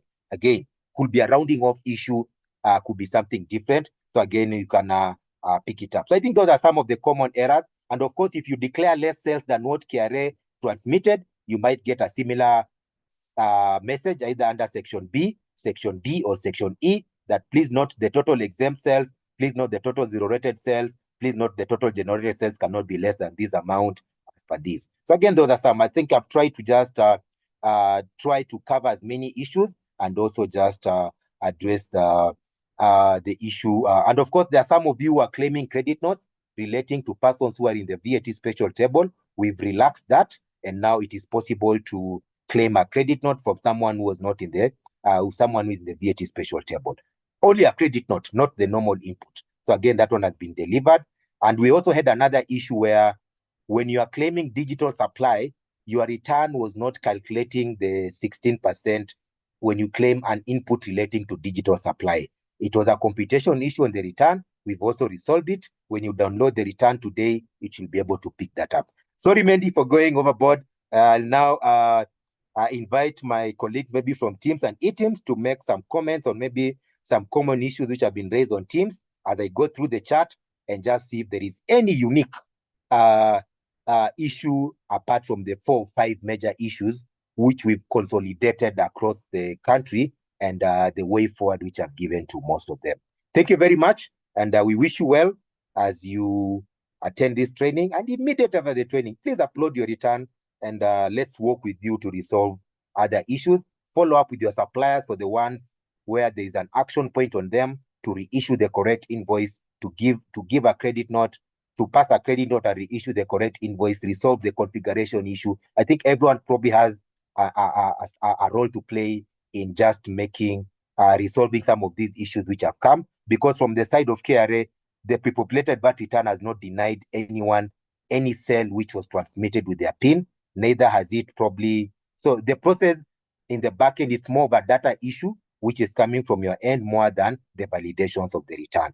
Thank you very much. Thank you. Thank you. Thank you so much, Busala. Indeed, this is an issue close to your heart. And we note that I would have congratulated you 30 minutes ago for finishing in record time. But I know the issues raised today are incredibly important. A number of taxpayers are appreciating you. So just take a short break as I invite Madam Zainab Kadenge. And then before I invite her, let me cover her a little. I know a number of questions are being posed to her in the chat, but Madam Zainab and a number of other colleagues are today purely here to respond to e-Teams related questions. So don't worry if it appears that they haven't been responded to and yet they are being directed to her directly. She's not within our iTax Business Transformation Office. However, she sits in e-Teams and will be able to now touch on e-Teams related queries. Thank you very much to you, Zainab, Marceline, and Danford for responding to some queries in the chat.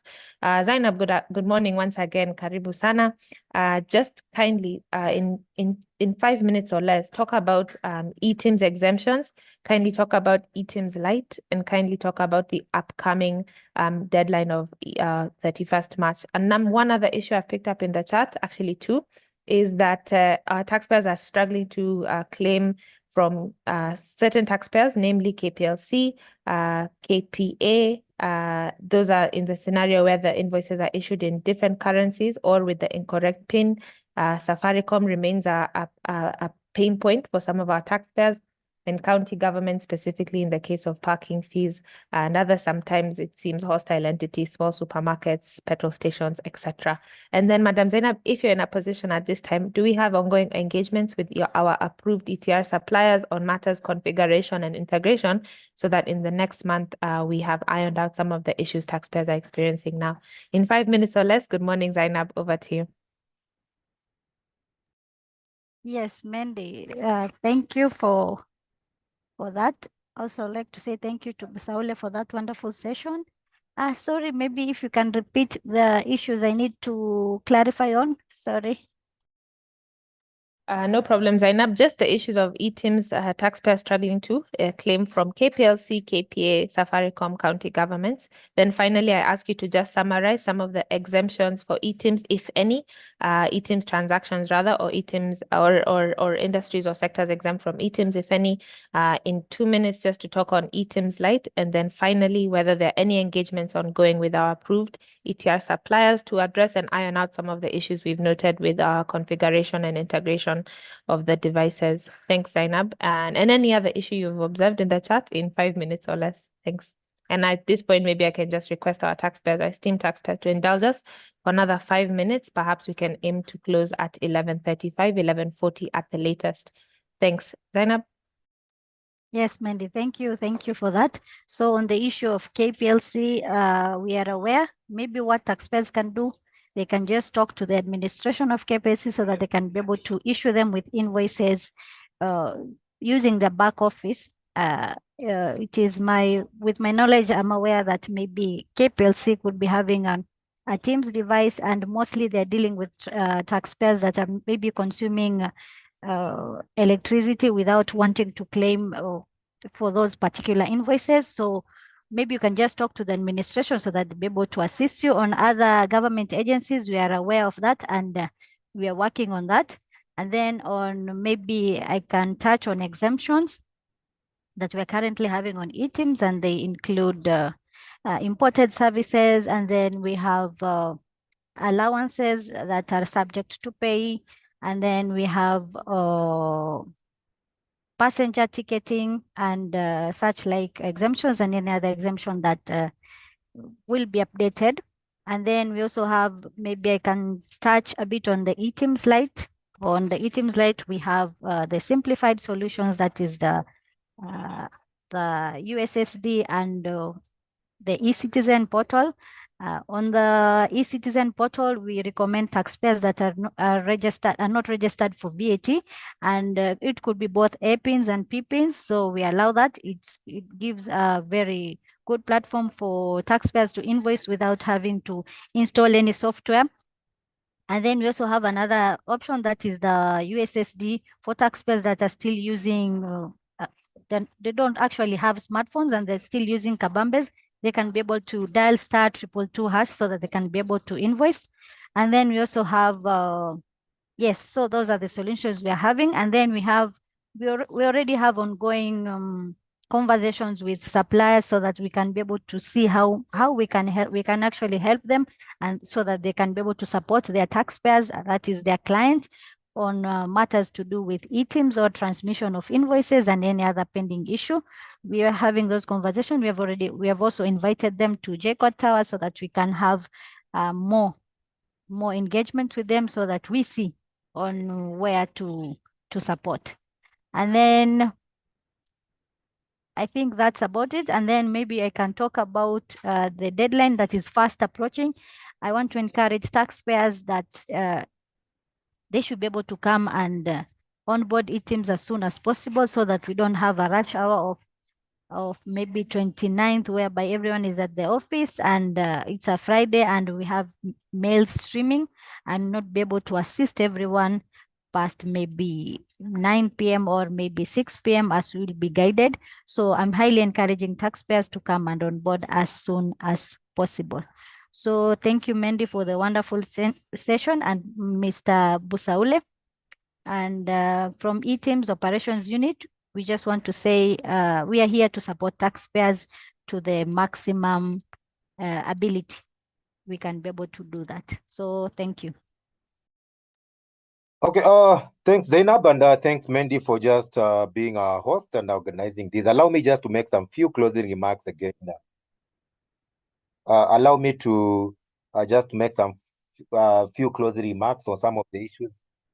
Oh, okay. I don't know. To some of the issues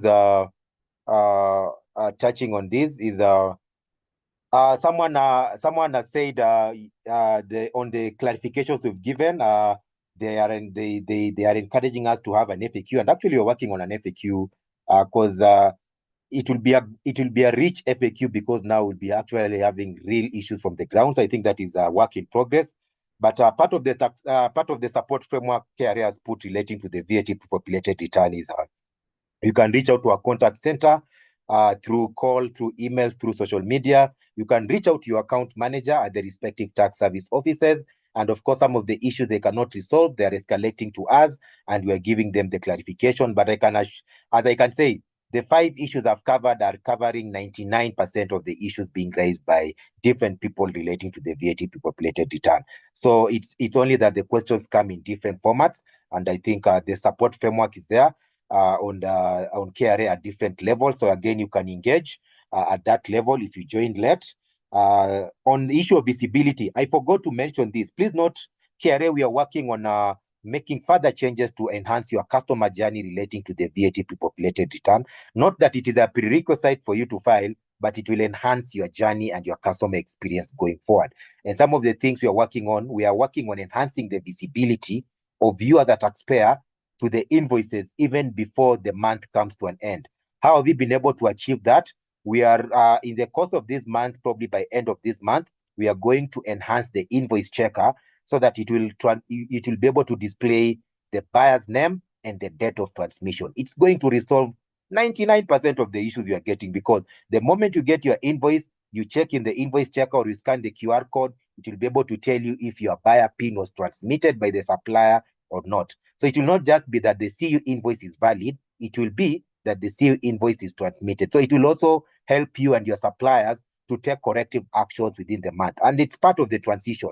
So again, February might be tough, but March and April, March will be better, and April will be way much smooth going forward on that. The other issue we're working on visibility is we are exploring ways on how we can allow you to avail the CSVs even before the period comes to an end within the month, meaning between 1st and 30th April, you'll be able to access the April sales as and when they're being transmitted and they're being availed to you. So you'll be able to logging in whether every 3 days or every week. We'll agree on the frequency, but you'll be able to log in and know which supplier is not doing the right thing, which supplier is transmitting wrongly, which taxpayer has not issued an invoice correctly, so that again you engage them within the month, they take corrective action within the month, so that both the original invoice and the credit note, where applicable, they are issued within the same month, and of course no one is jeopardized, or rather no one suffers from maybe claiming input tax a month later because of maybe an issue of someone else. So again, that visibility you're working on. But in the meantime, what we've already done, we've already availed reports in the back office. So you can liaise with your account manager to provide you with the report even for March as we speak today. So as we speak today, your account manager, you can liaise with your account manager through the support framework at the tax service offices. They should be able to download the sales and purchases for your PIN for March, even for February, even for January. They can do it and share with you, and you can be able now to. So if the one for March, you can now start working on it quickly, because you can't do much for February because today is the due date, but you can arrest the situation and start working on the March cases urgently, so that by 30th March, corrective action has been taken by your suppliers. You have the correct invoice, and they have so that come April, you are now able to claim the missing input tax, which was not there in February. You can claim it in March. So please engage your account manager. They should be able to provide you with the report of all your sales, but don't tell them to give it every day. At least also understand they're also having other issues. So please, probably you can wait. You can maybe request for a report now and maybe another one maybe on 25th, so that they are not in the business of running reports for you every day. But also on your end, you can put up necessary reporting structures where you can be consuming the data which goes through the control unit, especially the guys using Type C, so that you can confirm that what is being transmitted to KRA is what is in your ERP system. And if you realize what was transmitted to KRA is more than what is in your ERP system, then you start taking corrective action. So you try identify the issue before the month comes to an end, because it becomes painful if you are to take corrective action after the month has come to an end. Someone also has asked on something to do with the 6-month rule. Yes, what I said about purchases is we don't allow you to reduce the purchases for the month you have. We don't allow you to increase the purchases for the month you are filing. But you can introduce a purchase for February come when you are filing March. And that's how the 6-month rule is already. So the rules are different. For the current month you're filing, the purchases for February, you cannot increase more than what KRA has already received mapped to your PIN. But in case you had a purchase for January, a purchase for December, which you had not claimed, and it was transmitted through Teams and e-Teams, it is mapped to your PIN, you can claim it in the February return, of course, using the date of December. So again, that is the 6-month rule well taken care of. And there is a suggestion that on the error message, we can allow you to download it to Excel. It is something, again, we can pick it up as a business transformation office and see if there is a way which we can implement that. But also, having said that, please note that error message we give you, which normally comes to up to a maximum of 200 line items. When you copy it and you move it to Excel, it kind of becomes more of an Excel document in some form. But anyway, we'll also try just see if there is a way which we can, when you download the error message, you can explore that, because this is good feedback, and we are open to different suggestions to make the process better going forward. Now, the issue of Kenya Indeed. Power, I think Zainab has addressed the issue of Kenya Power. Yes? No, Busale, I was just going to request in 5 minutes you to, if you could wind up. Thank you. Okay. Now let's address the issue of Kenya Power, KPA, and Safaricom. And then, because it seems like it's being raised by different people.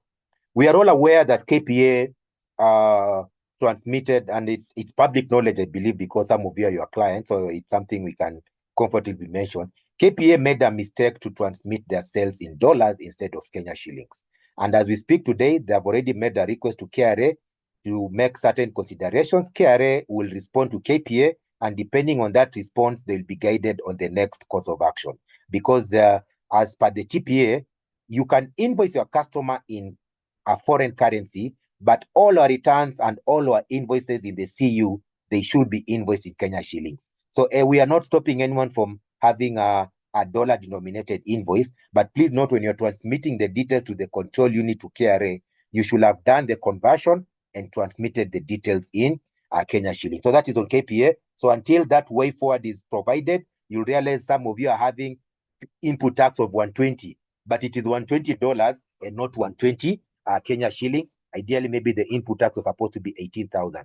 As we speak today, you'll not be able to claim the difference of the input tax, because the system is clearly mapping the input tax from what was transmitted by the seller. So until the solution by KPA is implemented, all the affected importers, clearing agents, and any person dealing with KPA where they were affected with issues of dollar-denominated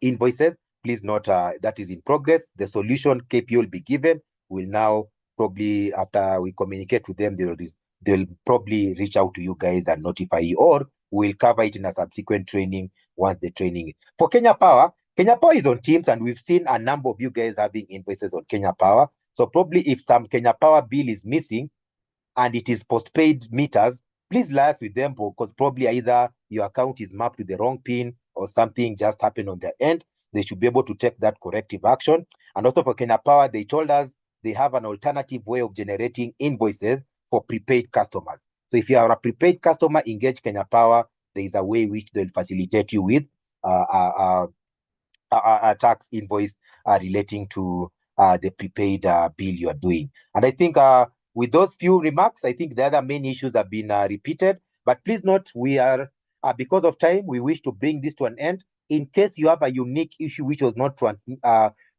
resolved, please engage your account manager. But we believe we've addressed 99% of your issues. It's only that they have been raised by different people in different formats, but they kind of fall in the various categories you've covered. And with those few remarks, we wish you guys a good filing for February. I know it is tough.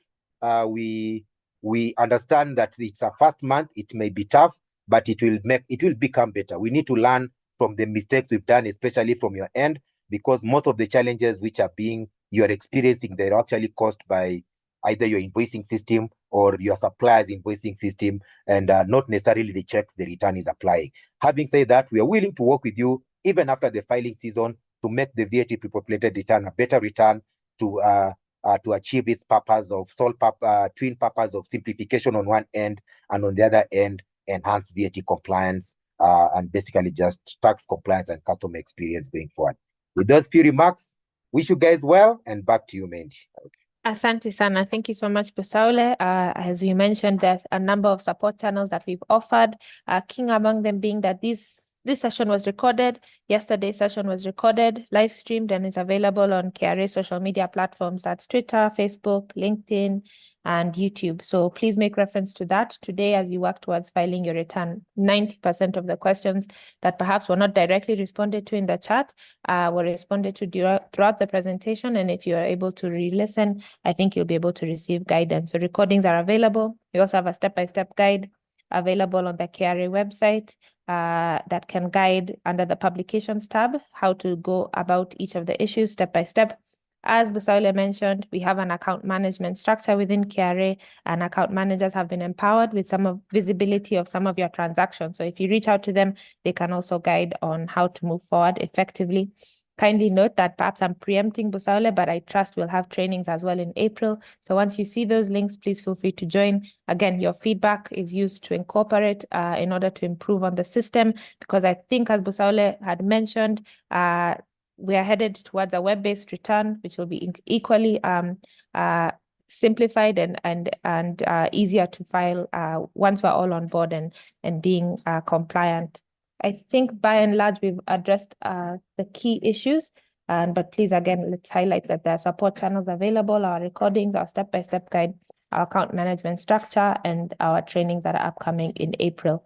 On your screen, I were mandated to train you on some of your rights and your obligations as our esteemed taxpayers, and also notify you of some of the measures that we're putting in place within the authority to strengthen integrity and curb corruption. So should you have a complaint, you can utilize our email address, our dedicated complaint reporting channel, cic@kra.go.ke, and they'll be able to assist and escalate your matter internally and give you feedback within a reasonable amount of time. If you have a corruption report, we encourage you and invite you to utilize any of the channels on your screen. Should you wish to do so without revealing your identity, you can use iWhistle. iWhistle.kra.go.ke is a platform where you notify the authority of any malpractice regarding all aspects of KRA. You do so without revealing your identity, and you then help you foster a fair business environment, help us make strong tax investigations with an aim of recovering lost tax revenue and contributing to nation building overall. I'll just quickly highlight that we have an ongoing tax amnesty program, which lapses on the 30th of June this year, an opportunity for you to enjoy 100% relief on your outstanding penalties, fines and interest associated with the period December 31st, 2022, going all the way back. So it's an opportunity that KRA is offering that doesn't come around often to start on a clean slate. Should you have any pending tax liability, actual tax due, that's not penalties, interest, and fines for the period December 31st, 2022, going all the way back, you're invited to make a payment plan, to log on to iTax and propose a payment plan, which upon honoring, and you pay within installments, and given that we only have about 3 months to go, you'll be given 3 installments, equal installments at which to make your outstanding principal tax payments, and then you'll be able to be granted an amnesty certificate and enjoy relief on those outstanding penalties, interest, and fines. Please take advantage of this, as we again encourage you to start on a clean slate on your tax matters. So without further ado, Busaule, a very big thank you. A number of compliments coming through in the chat, appreciating you and the team for this, again, radical, courageous effort on your parts to simplify the process and boost compliance and ensure all are contributing fairly to the revenue collection. Thank you very much, Madam Zainab, Marceline, and Danford for assisting us in the chat to respond to ETIMS related queries. Much appreciated. And I know we'll be with you all next month as we continue to sensitize our taxpayers. Finally, a big thank you to our marketing team for assisting us in live streaming today's forum and yesterday's to reach a wider audience. Asanteni sana. We wish you all a blessed rest of the day. And we look forward to seeing you again. Thank you. Busaule, if it's in order, I think we can close at this point and hope to see our taxpayers next time. Kindly confirm. Please do, Mandy. I think we've, let's give them some time to now go and, but thank you, Mandy, for organizing this, and God bless. Okay. Thank you, everyone. Have a blessed rest of the day. The forum is over. Thank you.